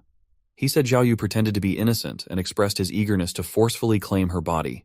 Those words were enough to boil any good human's blood. Lin Xin smashed that foul-mouthed boy's face with his shoes and threw him into the garbage. Lin Xin said that he belonged there and left like a hero. When our protagonist reached the school dance party, everyone looked at him. Yaxi was so happy to see her love and approached him. Lin Xin apologized for being late and inquired about the good show. Yaxi didn't know about it but mentioned how she was waiting to dance with him. He agreed to dance and pulled her towards him. They started dancing together and Yaxi praised his skill. Lin Xin felt that it was happening due to the enhanced attributes. Everyone was watching the couple dancing together, romantically. A girl in a pink dress approached Lin Xin and asked him to dance with her. Yaxi apologized and asked her to wait a bit, as she was not finished yet. The girl didn't listen and suggested Yaxi to take some rest. I can't believe how some girl could behave so desperately. Not only that girl, but some other girls also started asking Lin Xin to dance. The guys were so jealous, watching that. They were wondering how a famous dog licker had become the center of attraction for those girls. A guy yelled how the president had also planned to give Lin Xin a reward. Was kind enough to do it. The president suddenly arrived and requested the students not to talk like that. He mentioned that Lin Xin had saved someone's life. He then moved towards Lin Xin and said that the school needed more students like him. He introduced himself as president of the council and expressed his willingness to toast with him as an honor. He offered Lin Xin a drink, which was quite doubtful for Xin. He took it, stared at the can, and was clueless. Since he was taking a long time, someone asked if he was going to give up on the president's toast. Someone also commented that Lin Xin was mannerless. Lin Xin said that there was no reason to reject that opportunity and drank the can at once. Yaxi asked if he was okay, and someone commented how cool Lin Xin is. They guys were still jealous and said that he had pretended to be forceful. The president didn't express anything, but surely he had something on his mind. He said that he had things to discuss with Lin Xin about the student council. Wei Zhengtang suggested going somewhere and Lin Xin agreed. They headed towards the meeting room and Lin Xin was shocked after entering there. He noticed the girl from the pool sleeping on the couch. He wondered what was wrong with her and why she was red. He went towards her and felt like she was having a fever. Zhengtang was standing there without any expression or words. Suddenly, Lin Xin started feeling dizzy and did not understand why. He fell into the girl's body unknowingly. There was a secret camera fitted on the wall. Zhengtang said that it would be perfect footage to completely destroy Lin Xin. He was smiling creepily and took out a key. He said that Lin Xin would be done that time. In the dancing hall, everyone was standing in front of a big screen. They were waiting for the award show to begin. President Zhengtang went on the stage and asked everyone to be patient. He said that Lin Xin would be there soon. He was waiting for some medicine to work, which the elephant also couldn't bear. He announced that Lin Xin would say something on the screen and asked everyone to watch it. Everyone was eagerly waiting, but started screaming. In the scene, a naked man was lying over a pink-haired girl. The students asked the president to look back at the screen. Wei Chengtang pretended to be shocked and yelled at Lin Xin. He asked why Lin Xin couldn't wait and started doing that on a live broadcast. The audience was screaming and discussing the incident. The guys started cursing Lin Xin as they hated him from the beginning. One claimed to know that Lin Xin was not a good person. He also mentioned how Qin Xin was always a poor child. Someone commented that Lin Xin was taking advantage by saving people. They blamed Xin for corrupting morals. They also mentioned how Xin was flirting with several girls and demanded to kick out Lin Xin from the university. All those students formed a group to demand it. President Zhengtang was still acting like he was very disappointed by Lin Xin. Everyone was protesting and yelling to kick out Lin Xin. Zhengtang was smiling like an evil man and was enjoying his victory. He considered it as a power to crush little people and started laughing like a villain. Lin Xin appeared in front of him out of nowhere and asked if he had missed something interesting. Zhengtang was terrified to hear that and started panicking. Lin Xin mentioned he had gone to the toilet and asked who the person was. Everyone wanted to kick out. President Wei Zhengtang was so scared to see Lin Xin on the stage. The video was still going live on the screen. Lin Xin asked why the president was behaving like he had seen a ghost. The students were also confused and wondered what was happening. The president asked why Lin Xin was there and inquired who that person on the screen was. His voice was shaking and face was pale in fear. Lin Xin asked how he would know and mentioned that the program was set up by the president. The students yelled that the face of the person was getting visible. On the screen, everyone noticed a boy hugging a plastic model. It was not Lin Xin, but some other boy. The boy was licking that model, thinking it was Jinoyu. He was saying that he would not let her go. The students wondered who that person was, and someone recognized it to be Yang Li. He mentioned that Yang was chasing Xiaoyu for a long time. They didn't understand why he was there in the room. 10 minutes before the incident, something miraculous had happened. The system has detected a love potion on Lin Xin's body. The physical passive skill level 3 detoxification was activated by the system, and the potion was removed. When Lin Xin came back to reality, he noticed the locked door, a girl and cameras. He understood what was planned and broke the door with his ability. Xiaoyu was heavily drugged, and it was not possible to wake her up immediately. Lin Xin had placed her into the girls' bathroom quietly so that Zheng Tang and his lackeys could not find her. Per Sharats, Lin Xin then went to pick up Yang from the garbage. He considered putting him as an actor for the stage made up by the president. He placed Yang on the sofa as if it was him. Since he knew how Zheng Tang had planned well, he didn't want to ruin the show. He arranged a plastic model and wigs from the dressing room to replace Xiaoyu. After setting that all, he went to watch the show. The screen was playing the live stream of Yang trying to make out with the plastic model. Lin Xin put a hand on Zheng Tang's shoulder and commented that Yang might have some mental health issues. Lin Xin had not removed his clothes, and probably Yang himself did it. Since it was not his problem, Lin Xin ignored it. Zheng Tang was out of control seeing his plan failing. He yelled that it could not be true as he had seen Lin Xin falling on Xiaoyu. Lin Xin asked what he meant, but Zheng Tang put a hand on his mouth. He realized that he had slipped accidentally. Everyone looked at him and wondered what was going on. Xin forcefully asked Zheng Tang to explain how he had seen that. Lin Xin started repeating his question with a louder voice, and Zheng Tang started panicking. Suddenly, an old man entered the room in a furious experience. He yelled at everyone and asked what was going on. That man was Teacher Sun, from the literature department. He was the oldest and strict teacher of their university. The teacher angrily mentioned that Lin Xin was not from the student council. He asked how he dared to interrogate the president of the council. He considered it to be unreasonable and took Zheng Tang's side. Lin Xin wasn't afraid, and asked how Zheng Tang was going to get away from the claim to see Lin Xin falling on Xiaoyu. The teacher was not ready to listen to anything Lin Xin explained. He mentioned how Zheng Tang had worked hard, dedicated himself, and even hosted award ceremonies. He accused Lin Xin to be an idiot who had not done the program and didn't perform in the convention hall. He said that Lin Xin had embarrassed the president and ruined the image of their university. He proposed disciplinary action towards him to restore the university's pride. The students were clueless and idiots who followed the words of that teacher. A student who hates Lin Xin again started creating an opinion against Lin Xin. He said he didn't want to accept only a disciplinary action against Lin Xin for making a big mistake. He suggested expelling Lin Xin from the university. The other monkeys believed in his saying and started demanding that. They were yelling to kick Lin Xin out. Only Yaxi was on Lin Xin's side and asked the students what had happened to them. She tried to tell everyone that the president was hiding something. Zheng Tang was smiling and enjoying the defeat of Lin Xin. He said that the teacher was his lackey, and the students in the hall, as well as the student council, everyone was in his favor. He asked how Lin Xin would compete with him. Even though Lin Xin was standing steadily, Zheng Tang claimed that Lin Xin was trying to escape. He asked the students to discipline him, and 2 students jumped in to hold Lin Xin. When they held his one hand and waist, Zheng Tang went near. He asked Xin to fight back and said how he wanted to kick Lin Xin. Before Zheng Tang was able to punch, Lin Xin smashed his face with the open hand and asked what was the rush. Lin Xin then told him that the main event was about to begin. The teacher could not see his favorite student in pain and asked the security guards to beat Lin Xin. The guards rushed to hold Lin Xin, but someone asked them to stop. Everyone looked towards the voice and found out the director. He was standing with Leon and one other elite-looking guy. The teacher asked what the director was doing there. Lin Xin also freed Zheng Tang and he fell on the ground. The director said that if he was late, things would have gotten out of hand. The teacher tried to explain how Lin Xin had made a big mess and announced his decision to expel him. He also mentioned Lin Xin as a negative influence, who need detention. The director could not digest more lies and hit the teacher with his stick. He said that the real negative influence was teachers like him, who took bribes and tarnished the reputation of their university. The teacher's cheek was red like a tomato after getting what he deserved. Wei Zhengtang stood up and again tried to blame Lin Xin and said that Teacher Sun was there to help Zheng Tang. The director ignored his bluffing and took Lin Xin in front of the students. He announced that bribery of Teacher Sun from Wei had seriously damaged their reputation and decided to expel both of them. He also stated that it was good to have outstanding students like Lin Xin. The director decided to pull the roots of the weed out of the university to clean their pride. The Teacher Sun and Zheng Tang were panicking about their dark future.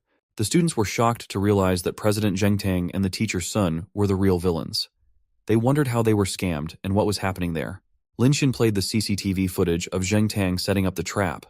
A footage from 40 minutes before showed how Zheng Tang placed Xiaoyu on the couch in an intoxicated period.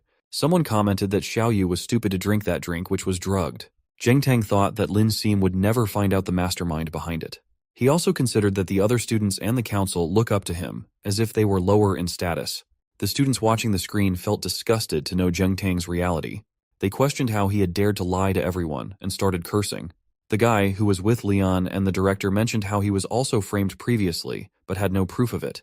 He had to keep quiet like it was not happening. He said that he always suspected Jung Tang for it. The students were so angry and started throwing things at the president. They warned to peel his skin, which he rightfully deserved. The students now demanded to kick out Jung Tang for his unforgivable deeds. Someone asked to call the police, and some even threatened to beat him badly. Wei Jing Tang started panicking and didn't understand how things turned out against him. He realized that his career was screwed and still considered it to be the fault of Lin Xin. He had a knife and rushed towards Shim to kill. Lin Xin, powered by the system, had become so fast already. He resisted that attack by holding the knife and pushed Jung Tang in the middle of the crowd.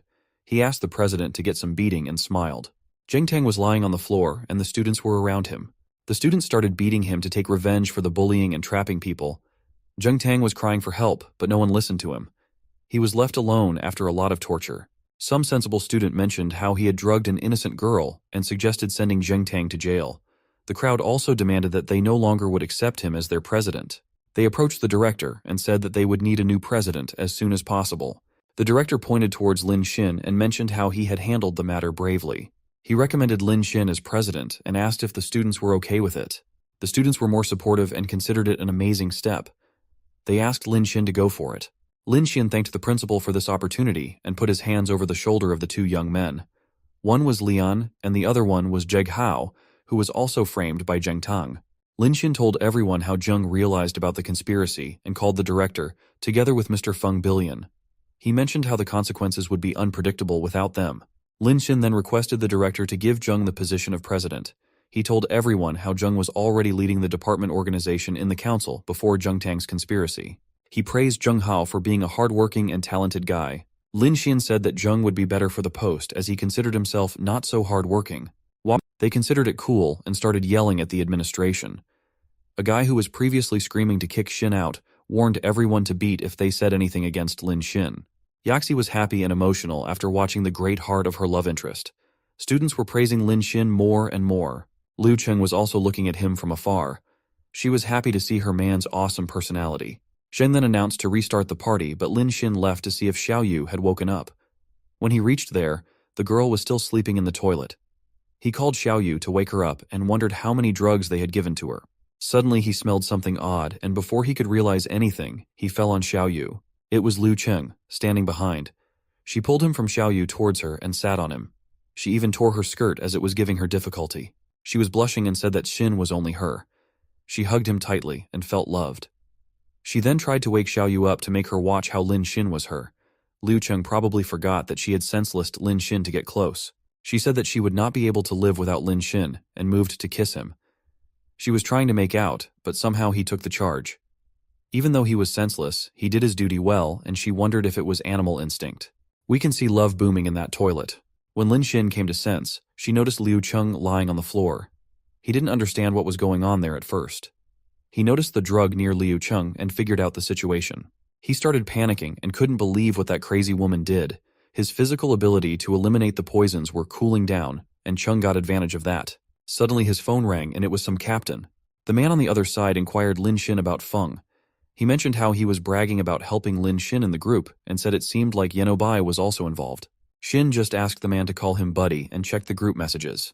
Lian had posted a selfie with Lin Xin, bragging how he had taken a step further with Mr. Qian. Yobo also posted a single picture and said how she also had become closer to him. The man then asked if Lin Xin remembered about his private yacht nutrition feast party. He informed Lin Xin that the party would be held the next day at River Tamking. He also mentioned a very special program that was arranged and asked if Mr. Chen would love to join. Lin Xin said that he was in a bad mood and agreed to go on a boat ride. The man was happy and welcomed Mr. Qian to the party. Lin Xin, Zheng, Tang, and Zhi went outside to enjoy beers, escaping the boring dance party. Zheng told everyone that it was a party from his side, on the occasion of being the president. He asked everyone to drink as much as they wanted. Lin Xin mentioned that he had been repeating those lines hundreds of times already. Zheng was going to pee on the toilet and asked if someone wanted to join. Zhi and Tang joined that pee party, but Lin Xin waited outside. Due to his enhanced physical attributes, he didn't get drunk, even after drinking a lot. Suddenly he heard someone asking to let go of her. It was a lady, asking 4 men to stay away from her. One creep was ordering her to get close and let him touch her. Lin Xin noticed that from behind. The men were praising her body and style. She said that they were allowed to see her, but not allowed to touch her. One man said he could not control and pulled her towards him. She was mentioning how she was not that type of person and called it a crime. The old-looking man was a pervert who didn't know the meaning of consent. He said that she was responsible for creating the need in them and asked her to satisfy it. The lady was begging to let her go. Lin Xin couldn't see that anymore. So he went there and asked why they were forcing it. The men were shocked at first but looked angrily at him. They asked how he dared to ruin their excitement. The old man asked Lin Xin to go and mentioned how it was not some kind of a show. Lin Xin resisted and stayed there. The men were furious to get a hard reply and decided to beat Lin Xin. They had no idea of the ability Lin Xin had. Even though the lady tried to stop it, Lin Xin started beating the 4 men alone. Within a moment or two, he beat them one by one. Everyone fell to the ground, and the lady tried to wake the old man up. She asked angrily if Lin Xin had any idea how dangerous it was. The system recognized her to be a high-level woman and started the counterattack. Her name was Shen Aodong, 25 years old, with height 172 centimeters and weight 50 kilos. Lin Xin looked at her, wondered how the mission was started, and thought that she looked innocent. He considered it unfortunate, as she was a hooker. He advised her to find a good job instead of those jobs, to live freely. He left the place after that. Sean couldn't understand what he had mentioned. She was wondering from where he popped up and single-handedly defeated all those men. She was sad that her plan was ruined. A man was still asking for help, so Shan smashed his face with her high heel. She called someone called Roger and introduced her as team leader. She informed them that the suspect had been dealt with and she was ready to bring them back. She also asked the 4 teams to return back to headquarters. It seemed like she was on some mission. On the next day, Lin Xin went to the boat with the captain. After getting him on the ship, the captain left to discuss some business on another ship. When Lin Xin entered, he noticed a lot of men making up with some bikini girls. He was pleased with the place and the girls. Shen was also there, wearing a cat dress. Someone was on call with her secretly. The person asked if she was able to get close to the target. She informed them that she had been looking for the target and asked them to be ready to act any time. Her mission was perfect without loopholes, but Lin Xin had ruined it the previous. She wished no disturbance this time, but suddenly Lin Xin appeared. He asked if she was the girl from last night and appreciated her new job as a waitress. He was actually there to chase some free drinks. Shen was shocked and asked what Lin Xin was doing there. She wished Lin Xin not to ruin her mission again. A man called waitress Shen and Aodanga to go near him. The man was old, had 2 guards, and 2 ladies were busy pleasing him. He was wearing only a short and heavy gold necklace. Shen asked if the man needed some champagne. One escort of that man asked if she was new, and if she didn't know what type of service he had demanded. She mentioned that the old man wanted to play with her. She called the man, Jin, mentioned his wealth and power, and said that he would treat her well. Some other 2 men also supported this. The man stated that he wanted to play with something fresh and threw a lot of money on Shen's face. He asked her to come over and take that money. He was making some creepy gestures to call her. Shen thought about her business but couldn't even complete it. Lin Xin came in between and stated that they don't provide those kinds of special services there. He also called Jin to be a rat tail juice and mentioned how it was illegal. The man got angry and asked how a waiter had dared to come there to teach him a lesson. Lin Xin tried to explain how he was invited by the owner to enjoy. The escort said that Lin Xin looked like a waiter and claimed Xin to be lying about the invitation. She mentioned how they had never seen him at parties before. She asked if he was playing some drama like the hero saving the beauty. She also demanded to see his invitation letter. Lin Xin said that he had no letter as he was invited directly by the captain. He asked them to confirm it by asking him after arrival. Lin Xin was busy eating some fruits Shen had served. A bald man said that a ticket to enter that ship costs 100,000 per person. He asked Lin Xin not to joke about someone inviting him there. They thought Lin Xin had sneaked and someone asked to kick him out. The man said that he didn't care who Lin Xin was and demanded that he kneel down and apologize. He warned Lin Xin to break his private parts before throwing him into the sea. Jin also asked the waitress to kneel down but for a different purpose. They asked Shen not to pretend like she was innocent after getting on that ship. The guard moved toward them in order to force the apology. They wanted to teach Lin Xin and Shen the rules of the rich man's game. Everyone surrounded the 2, and she tried to hide herself behind Lin Xin. Shen calculated that she would lose a lot if she closed the trap she had setted for the target, who was not seen in the party till then. She knew Lin Xin had skill to fight, but afraid that he would not be able to beat so many people alone. Lin Xin was not worrying a bit and asked the people if they said that anything could be bought with money. He then suggested calling the boss of the ship. The old man was shocked and kept watching what Lin Xin was doing. Lin Xin dialed the number, but the line was busy at that moment. He thought that the captain was unable to receive the call because he was in a meeting. The other people on the ship didn't understand the situation. They laughed how they were almost convinced by him for 3 seconds. They accused him of pretending to call the boss. The escort sitting on the old creep's thigh asked Lin Xin to buy the whole ship to prove his richness. She promised to kneel down to him if he could do that. The man also said that if Lin Xin bought the ship, the waitress would be Lin Xin's, and he would let Lin Xin hook that night.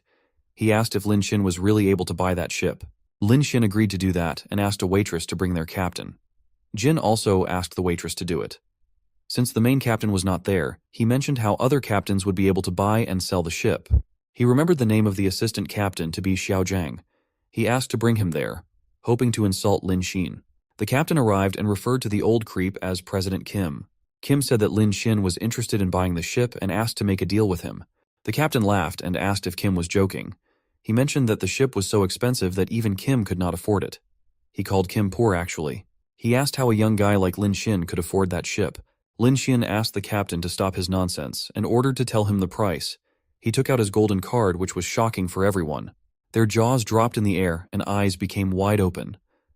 They wondered if it was a black card from Dragon Bank, but noticed a little difference. They asked if it was an advanced version, but a lady considered it fake. Shen was feared and asked Lin Xin to stop embarrassing himself. She decided to give up on her mission, as she didn't want Lin Xin to get in trouble for her. Lin Xin asked her not to worry and was ready to start his show. The girl looked at him and her favorability increased by 5%. The captain then prepared some documents and showed it to Lin Xin. He mentioned that the original price of the ship was 700 million and added a 100 million as urgent processing fee. The total was 800 million, and all formalities were described in the digital document. He asked Lin Xin to sign on it and pay the amount. One person promised to swim back home if Lin Xin bought the ship. Someone asked Mr. Kim to stop messing with Lin Xin and suggested playing with the waitress. Lin Xin was looking at the document for so long, so the captain asked him to do it quickly. He also ordered Lin Xin to get off the boat immediately if he could not afford it. Lin Xin handed the paper back and said that he was not going to sign it.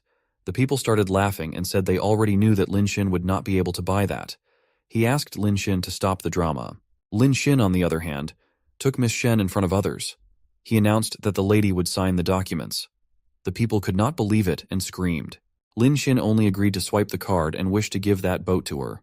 She softly asked what her name was, and she told me that it was Shen Aodong. He announced the ship to be a gift to Shen, and it shocked her as well. He swiped the card instantly, and a transaction of 800 million was successful. The people on the boat started panicking and slipping their drinks. They could not believe that Lin Xin had bought the boat in full payment and wondered who he was. They agreed that Lin Xin had terrifying financial resources and was definitely invited by the boss. The captain announced Shen to be the boss and bowed down in respect. He expressed his willingness to maintain all the 100 crew members and serve her. The waitresses and escorts also swapped their sides and greeted Shen. Lin Xin asked Mr. Kim if the waitresses would also belong to him. The man had to agree because he said that earlier. The escorts also stated that they would also belong to him. A girl wanted to know Shin's surname and praised his look and money. The bald man, who was previously laughing at Lin Xin, tried to get close to him. He cursed the old creep for offending Lin Xin and switched his team.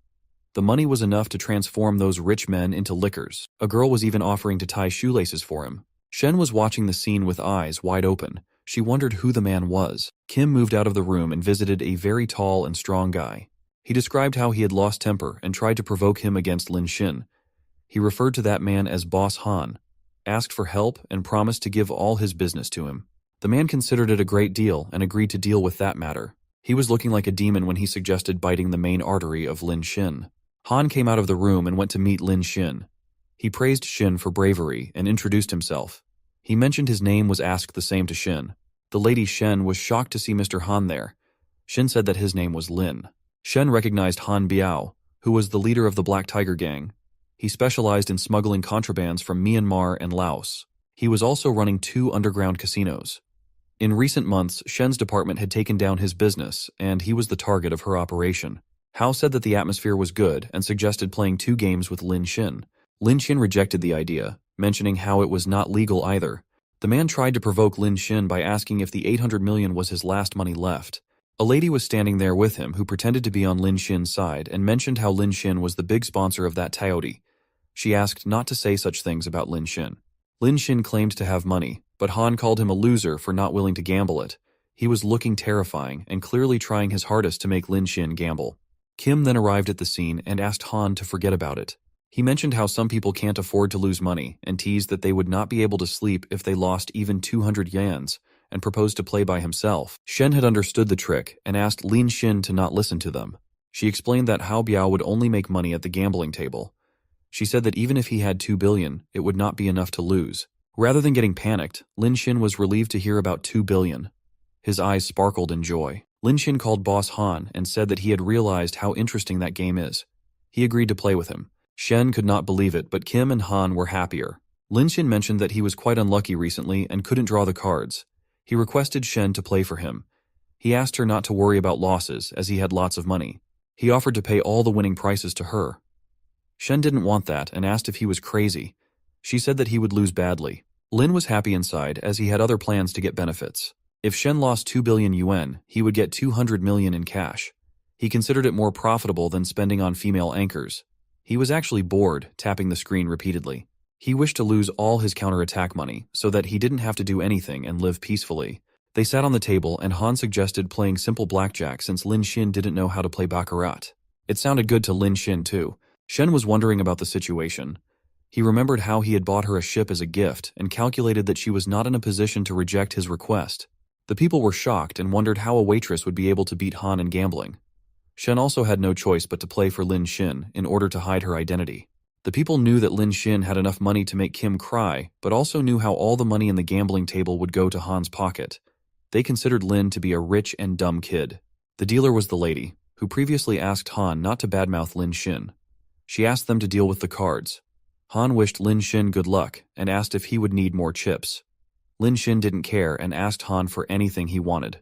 He was ready to gamble and Shen was watching him with confusion. In the first round, Boss Han won the game, but Xin had no regret. Han suggested playing more and Lin Xin betted 200 millions in the next game.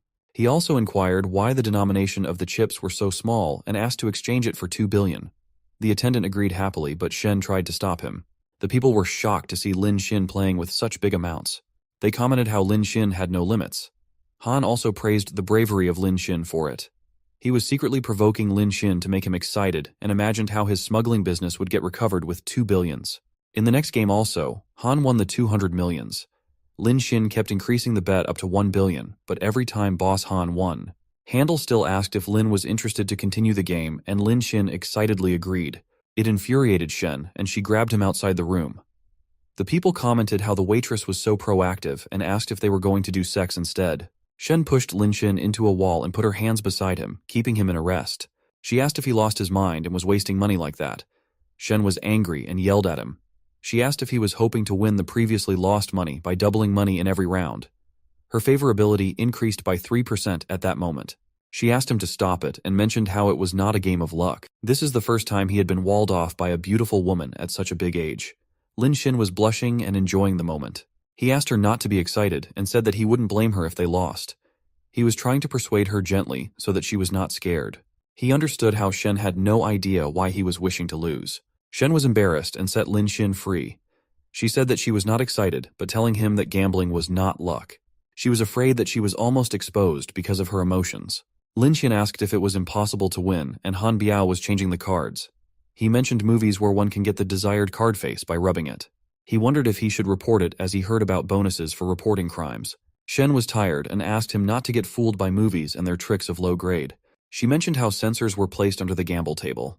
She started explaining the whole trick to Lin Xin. Even before the cards come out of the dealer, the sensors know the number and order of the cards, and the dealer knows exactly who will be dealt the cards before the hog even starts. Then the dealer gives a signal through the Bluetooth headset, and Han Biao knows whether to double up or surrender. The sensors had the ability to detect stealing, changing, and bringing fake cards. She further mentioned how both the chip card and the induction loop were complementary to each other, and the function was designed to prevent players from cheating. The only thing that went wrong was the tips given to Han by the dealer, which was impossible to catch. Lin Xin understood why gambling was really harmful after listening to that. He said that it was easy when one knew the working method and suggested playing more. He promised to teach Shen a lesson about gambling. Shen was confused but agreed to go back to the table. Lin Xin then announced to check the gambling table, mentioning his doubts about something wrong. Han looked at him and had no problem in the test. He just said that it would break Lin Xin's heart. The people wondered if Lin Xin lost all his money and mentioned how he was looking anxious. They assumed that apart from the ship, Lin had nothing left. The bald man was relieved that he had not done any business with Lin Xin. The dealer lady also suggested checking her anywhere if he had any doubts. Lan Xin proposed to check it later, but at that moment was only focused on checking the table. He touched the table with his hands, activated level 3 strength, and said there was no problem in the table. He pretended to be clueless and upset. Lin Xian then suggested playing one more round and mentioned how the game was getting boring with time. Lin Xian called Boss Hao stingy because he only dared to put out only tens of millions each time, even after winning many rounds. He asked if Han was scared to lose money, and it made Han uncomfortable. The people also started gossiping about it, which was more frustrating for Han. They considered Han to be penny-pinching compared to Lin, who was spending millions of money. Han decided to play big that time and betted 1 billion that time and asked to deal the cards. It was a very shocking and heart-stopping moment. The dealer started the game and Han was waiting for his tip. Lin Xin asked to start Han quickly and mentioned how he was eagerly waiting to make a comeback. The dealer was panicking and informed Boss Han that the sensors were not working. It made Han furious, but he assumed that Lin Xin would not be lucky and started. To his misfortune, he lost the game and Lin Xin won all the money. The people could not believe that Lin Xin had actually won the match. Lin Xin had recovered all the money he had lost and Boss Han didn't get anything. It made that terrific person angry and he slammed the table. He asked how Lin Xin dared to win. Lin Xin asked how it was okay when Han was winning and got mad after losing only one match. He commented how it seemed like Han could not afford to lose. Han accused Shen of cheating and claimed that no one could fool him. He said Shen was a master, hired by Lin Xin. Everyone was shocked and stated how cheating was not a small matter. A man said that it was not right to cheat and violate game rules, even if it was their ship. A girl was telling some nonsense proverb also. Shen was furious and yelled that they had not cheated. She demanded people to check the monitor instead. Boss Han didn't pay attention and took out a sharp knife on the table. He then pointed a gun towards Lin Xin and mentioned the rule of gambling. He said one had to cut off a finger and confiscate all the gambling money. If Lin Xin didn't agree, Han warned to shoot him right at the spot. Han had put the gun in Lin Xin's head in aggression. Lin Xin was still being calm and insisted on witnessing which was fast, a bullet or his hand. He was holding a chip and saying the word sarcastically. Shen was panicking and asked Lin Xin not to provoke the wounded beast, Han. She feared that Han might actually kill him. Suddenly something happened so fast that no one understood anything. They noticed that Han had fallen on the ground, bleeding blood. Shen was the only one to witness the whole thing. She noticed how Lin Xin threw the chip from his right hand to the gun and changed the trajectory of the bullet. Meanwhile, he also punched Boss Han in his stomach with his left hand 3 times a row. The speed was so fast that nobody was able to see what had happened. Mr. Kim was shocked and asked the security to arrest Lin Xin. He claimed that Xin had cheated and hurted people, but the security grabbed that creep instead and he started yelling. Lin Xin went to him and asked if he had forgotten that Lin Xin was the financial owner of the ship. He asked who the security would listen to and mentioned how Boss Han was the one who cheated. He kicked Han again and 2 cards fell from him. Everyone was shocked to see how Han was cheating. Shen was sure that Han would not go for some low-level tricks and asked Lin Xin how did he won. He whispered in her ears that he had broken the sensors when checking the table. He mentioned how the game was played and won on pure luck. Lin Xin also told her that he had slipped those cards on Han's hand while beating him. She was relieved, blushing, and praised his bad skills. Her favorability increased by 15% that time. Suddenly the original captain entered the ship and asked what was going on there. Everyone looked back to him. The bald man narrated the scenes. He said that Han and Lin were playing, and Han got mad after losing and tried to fire a bullet. The boss became furious, ran towards Lin and started checking if he was okay. He kept asking if Lin Xin was okay and not hurt. The people heard that Lin Xin was being referred to as Mr. Qian. They couldn't believe it and started screaming. Shen, on the other hand, informed her teammates about the incident and asked a few people to come there to take him. The boss of the ship introduced Lin Xin to everyone and mentioned how he had invited him to play that night. Suddenly the cops arrived and asked everyone not to move. They mentioned that they were there to arrest the smuggling gang and requested everyone to cooperate. Han Biao and his gang members were arrested. The leader approached Shen and informed her that their team could be withdrawn. The people heard and were shocked to know that the waitress was actually a police officer. Shen was looking for Lin Xin to thank him as he had helped them to catch Han. She also wanted to return the money to him. Lin Xin, on the other hand, was escaping the scene in a boat. He took advantage of the confusion and slipped out through the window. He thought he was getting finished if got caught by the police. In the girl dormitory, Luo Yaxi was lying on bed, watching her phone. She was wondering where Lin Xin was and why he was not replying to her message. She was planning to ask Lin Xin for dinner at her rental house but was even embarrassed to directly ask him out. It was because she was interrupted by an accident and considered finding another chance. While she was busy planning, Liu Cheng entered the room. She sat down and mentioned how tired she was. She was showing off her skirt, which was torn. Yaxi asked what was wrong with her and commented on how Chung was looking. She advised to protect herself sarcastically. Liu Chung rested her hand on her waist and mentioned it to be the fault of Lin Xin. He said even though he was gentle and honest, he behaved rudely that day. She also bragged how she was feeling happier than ever. Luo Yaxi didn't believe her and said that Lin Xin was not rude. He asked if she had torn the dress herself. Chung moved her skirt a little and showed a big mark on her thigh. She asked how she could do it, when in reality she could not even open a bottle cap. She asked Yaxi to see that by herself. Yaxi noticed the palm print on her skin, and a tear came out of her eyes. The palm print was so big and she thought that Chung had not made it by herself. She couldn't believe it and started shivering. Luo Cheng noticed that and asked why she was behaving like that. She advised Yaxi to wear some clothes so that she didn't catch a cold. Yaxi could not bear Chung and ran outside in a rush. It felt very good to Chung. She wondered if Yaxi would still want to devote herself to Chung and considered it too late. She commented that a man will always belong to his first woman. She was imagining the time and was acting horny. She remembered how he had hit her at the end and wondered when he would do it again. Outside the boys' dormitory, Luo Yaxi was waiting for Lin Xin. She was concerned why Xin was not responding to her messages and calls and wondered if he was already sleeping. She was also concerned about what Liu Cheng had claimed because she didn't seem to be lying. She calculated that if she was being truthful, Liu Yaxi might hurry up. A rich and handsome guy like Lin Xin didn't have girlfriends, and it was an alarm that attracted many women. She imagined how many girls might be trying to get a touch of Lin Xin. Yaxi didn't want to let him taken by anyone. The guys started noticing her and wondered what a girl was doing there. Then we were staring at her short clothes and wondered if she was having it with her boyfriend. They were watching him like she was something like a delicious item to eat. The night passed. A fresh morning was greeting everyone. Lin Xin was walking, eating some snacks. He was exhausted after fighting and gambling with those people the previous night. He was moving towards his dorm to sleep first. When he reached there, Luo Yaxi was standing there, sliding on a wall. He noticed her from behind and wondered why she was there. Some guys were also discussing her. They mentioned how she was there from the previous night. When Yaxi saw Lin Xin, she rushed towards him and threw herself on his chest. She was so desperate to meet Lin Xin and glad that he was finally back. Lin Xin got a bit emotional to see her admiration and asked if she was waiting for him the whole night. Liu Yaxi said that she knew how busy Lin Xin was and mentioned that's why she was waiting there. She wanted Lin Xin to understand how far she was from him. She praised Lin Xin for being so good and rested her head on his chest. She mentioned how there were many girls who might be chasing Xin as well. She expressed her willingness to be the most sensible one among them. Suddenly she started feeling dizzy and Lin Xin somehow grabbed her before falling. He asked if she was okay and held her in his hands. He proposed to take her back to the rental house. When they reached there, he gently shifted her to the bed. Luo Yaxi thanked him for taking her back and Xin asked if she was not asleep. She said that Lin Xin was so kind to her and held his hand. She managed to grab his chest romantically and said he might be tired. She offered to let him relieve his tiredness by massaging. Lin Xin was happy to see how she was ready to massage him after waiting for him all night. She considered her to be a really extraordinary girl. He didn't want to miss the opportunity and asked if she knew how to do massage. Luo Yaxi asked him to leave it all to her. She made him lay on his stomach and sat on his legs. She started massaging him gently, here and there. It felt too good and Yaxi said that she had more ways to make him comfortable. She started massaging Lin Xin with her feet. It was so relaxing for Lin Xin and he was enjoying those golden moments.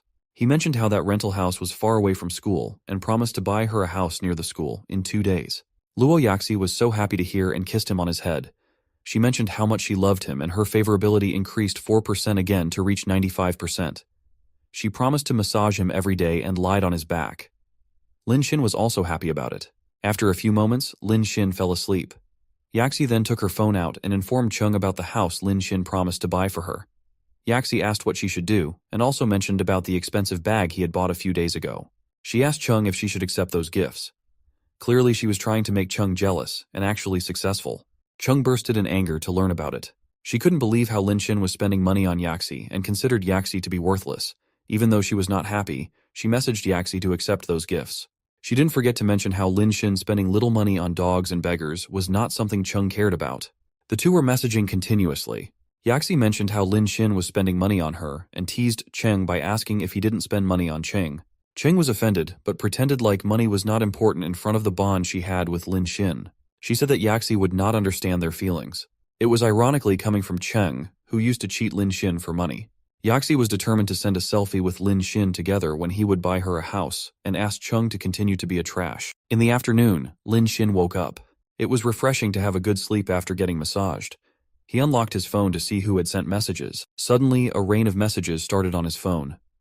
Yaxi messaged him yesterday, asking about his whereabouts. He also noticed Chung's message, with a photo of her. She mentioned how it was still hurting but felt good. She also had asked him to have a meal.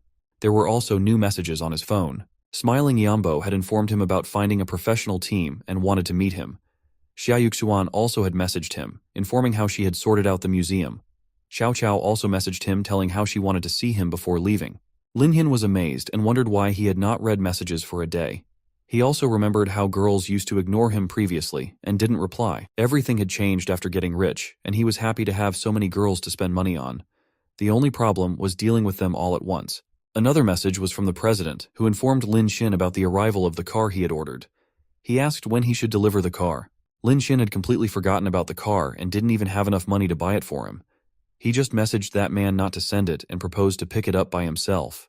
He was free in the afternoon and decided to go and watch the car personally. Lin Xin went to the Yangjiang Auto Show conference to pick up his car. He was passing by some luxurious car in a clueless look. Some working ladies were welcoming the potential customers. Lin Xin was amazed to see that car show. He also thought about how Mr. Che showed his car as an advertisement. There were so many Cars X that Lin Xin didn't even know the names. It was his first time visiting something like that. Some girls were doing photo shoots in those cars. He also noticed some foreigners in the show. A lady informed someone about the arrival of Boss Steven. It was an old man, accompanied by two youngsters. The male was Shu Kyun and the female was Che Mengyun. Mengyun was busy on her phone, but Kyun kept asking her about drinks and food.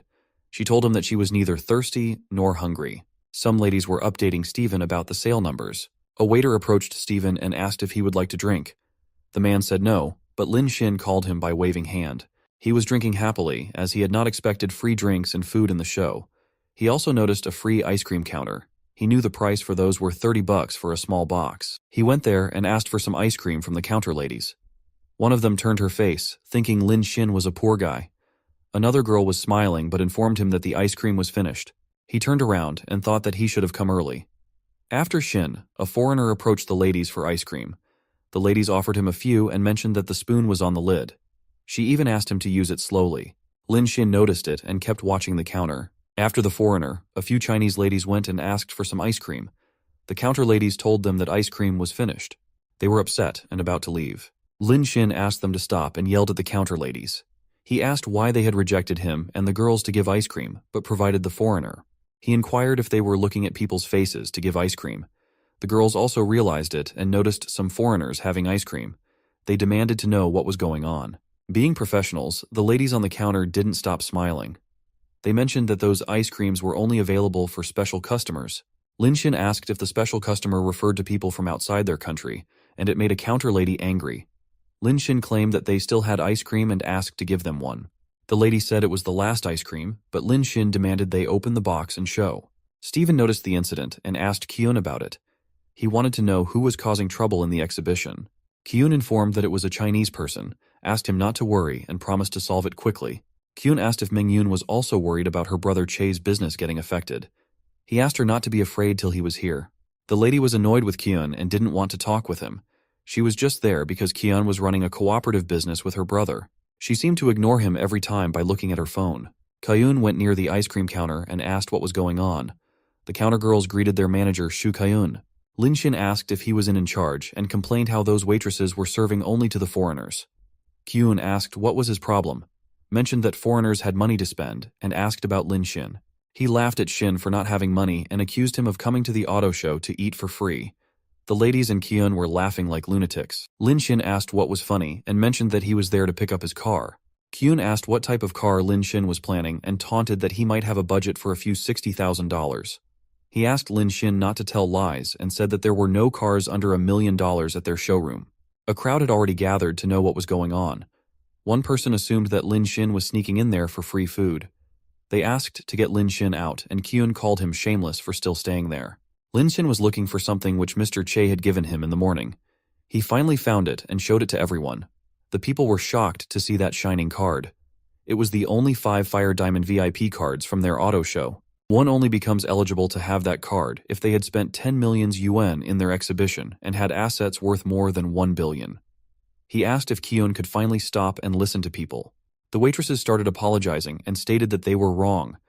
Lin Xin was not happy yet and asked them to apologize to all the Hua people who had come to the show. He said that the incident had happened because they worshipped foreigners. He mentioned that it had nothing to do with whether he had money or not. The girls also agreed, and one of them started explaining the things. She said that ice cream was not a big issue, and they didn't care about it. All they were concerned about was that some people had forgotten to stand up after kneeling down for too long. They were trying to find the word colonial hangover. The crowd was motivated by the lecture and started clapping after getting the explanation. Lin Xin also praised the girl for her well-curated words. Kyun was standing aside, clenching his teeth out of frustration. Suddenly, Mengyun jumped over Lin Xin and called him by name. Lin Xin didn't know who she was. She asked why he had not informed when he came and called if an important guest. She also announced him to be the C-suit in the ribbon cutting. After that, she introduced herself as Che Mengyun, younger sister of Mr. Che. She mentioned how she had heard a lot about him from Che and admired him too much. Lin Xin said hello and wondered how he hadn't expected Che to have such a top sister. Kyun couldn't believe how Mengyun was reacting and hugging Lin Xin. He was feeling terrible and wondered who Lin Xin was. He was so unhappy to see someone snatching his love interest away. Mengyun then called Kyun and asked if those waitresses were from his Stevens motor sales company. She asked if he would solve the problem and looked towards him. Kyun had never imagined that it would cause such a big trouble. In order to save their sales numbers, he had to decide about it. He announced that those two ladies were part-time workers.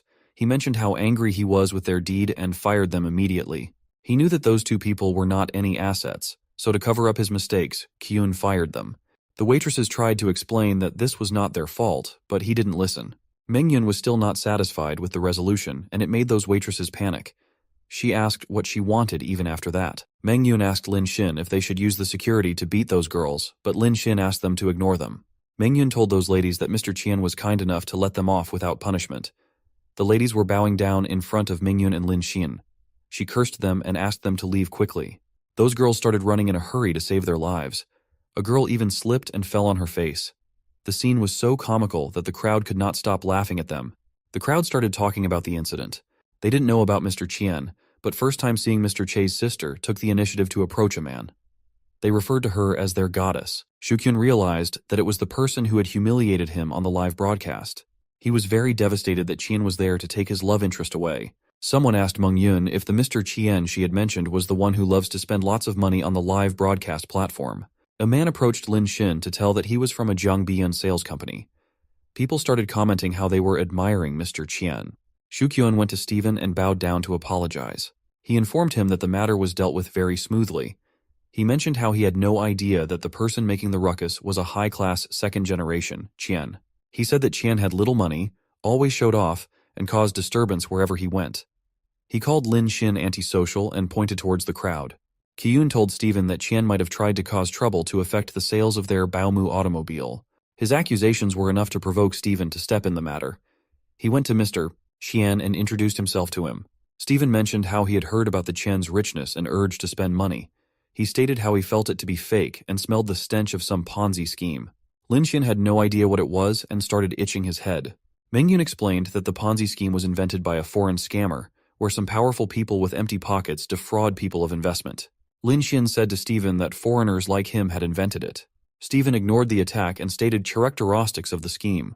He mentioned how the scammers were generally high-profile, specializing in gaining a sense of presence in the upper class and spending generous amounts of money. Stephen said that their purpose was to deceive rich people to invest, and asked if it was what Mr. Qian doing. Following the same storyline, the crowd again switched side with Mr. Stephen. They started yelling how they almost fell for it. They mentioned how some people were looking for Mr. Qian to invest in the company.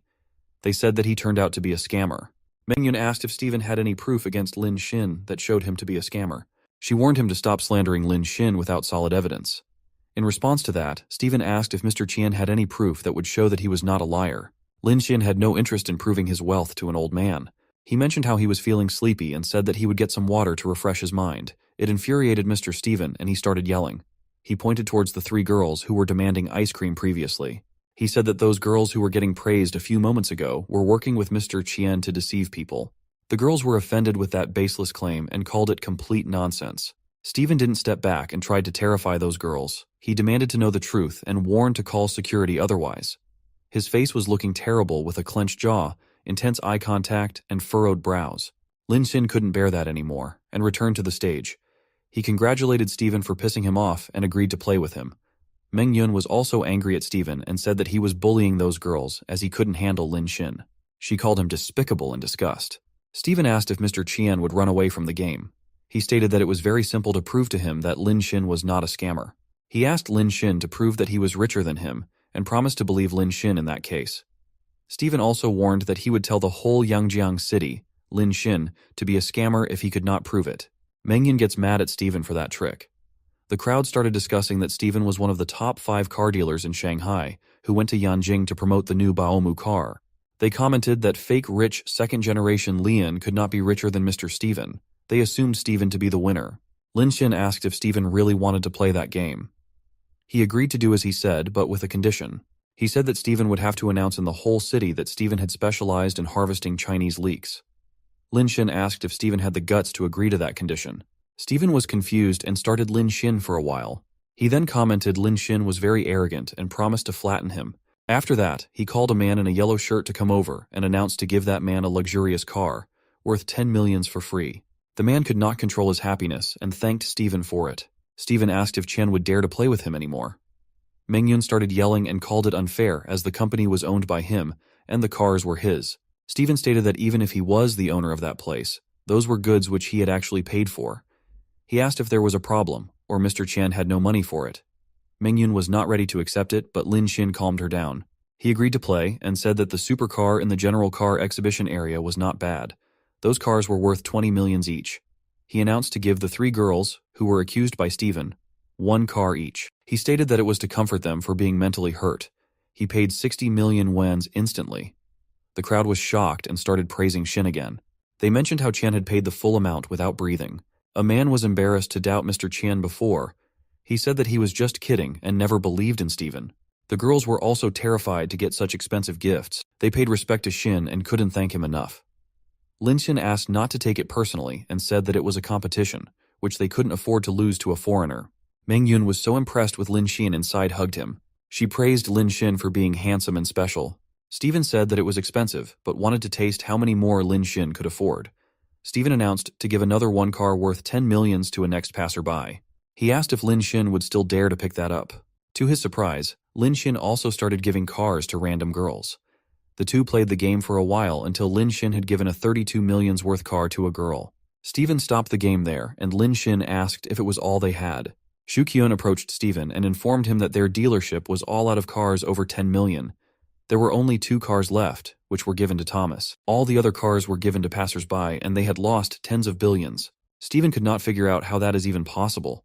He wondered how Lin Xin was delivering a car 2 or 3 times the price of Steven's car, at full price. Lin Xin asked Mr. Steven what had happened and inquired why he stopped all of a sudden. He wanted to know if all cars were sold from the garage, or his card went empty. Mr. Steven was not yet ready to give up. He stated that those were just small fights. He agreed to admit that Lin Xin had made so much money by frauding people. He mentioned that he would not allow Lin Xin to run away Lin Xin. Steven then presented a luxury supercar. It was a Lamborghini Global Limited Edition, LP74. The worth was 40 million, and he claimed that Mr. Qian could not afford it. He was ready to give away that gorgeous car and asked how would Mr. Qian would deal with that.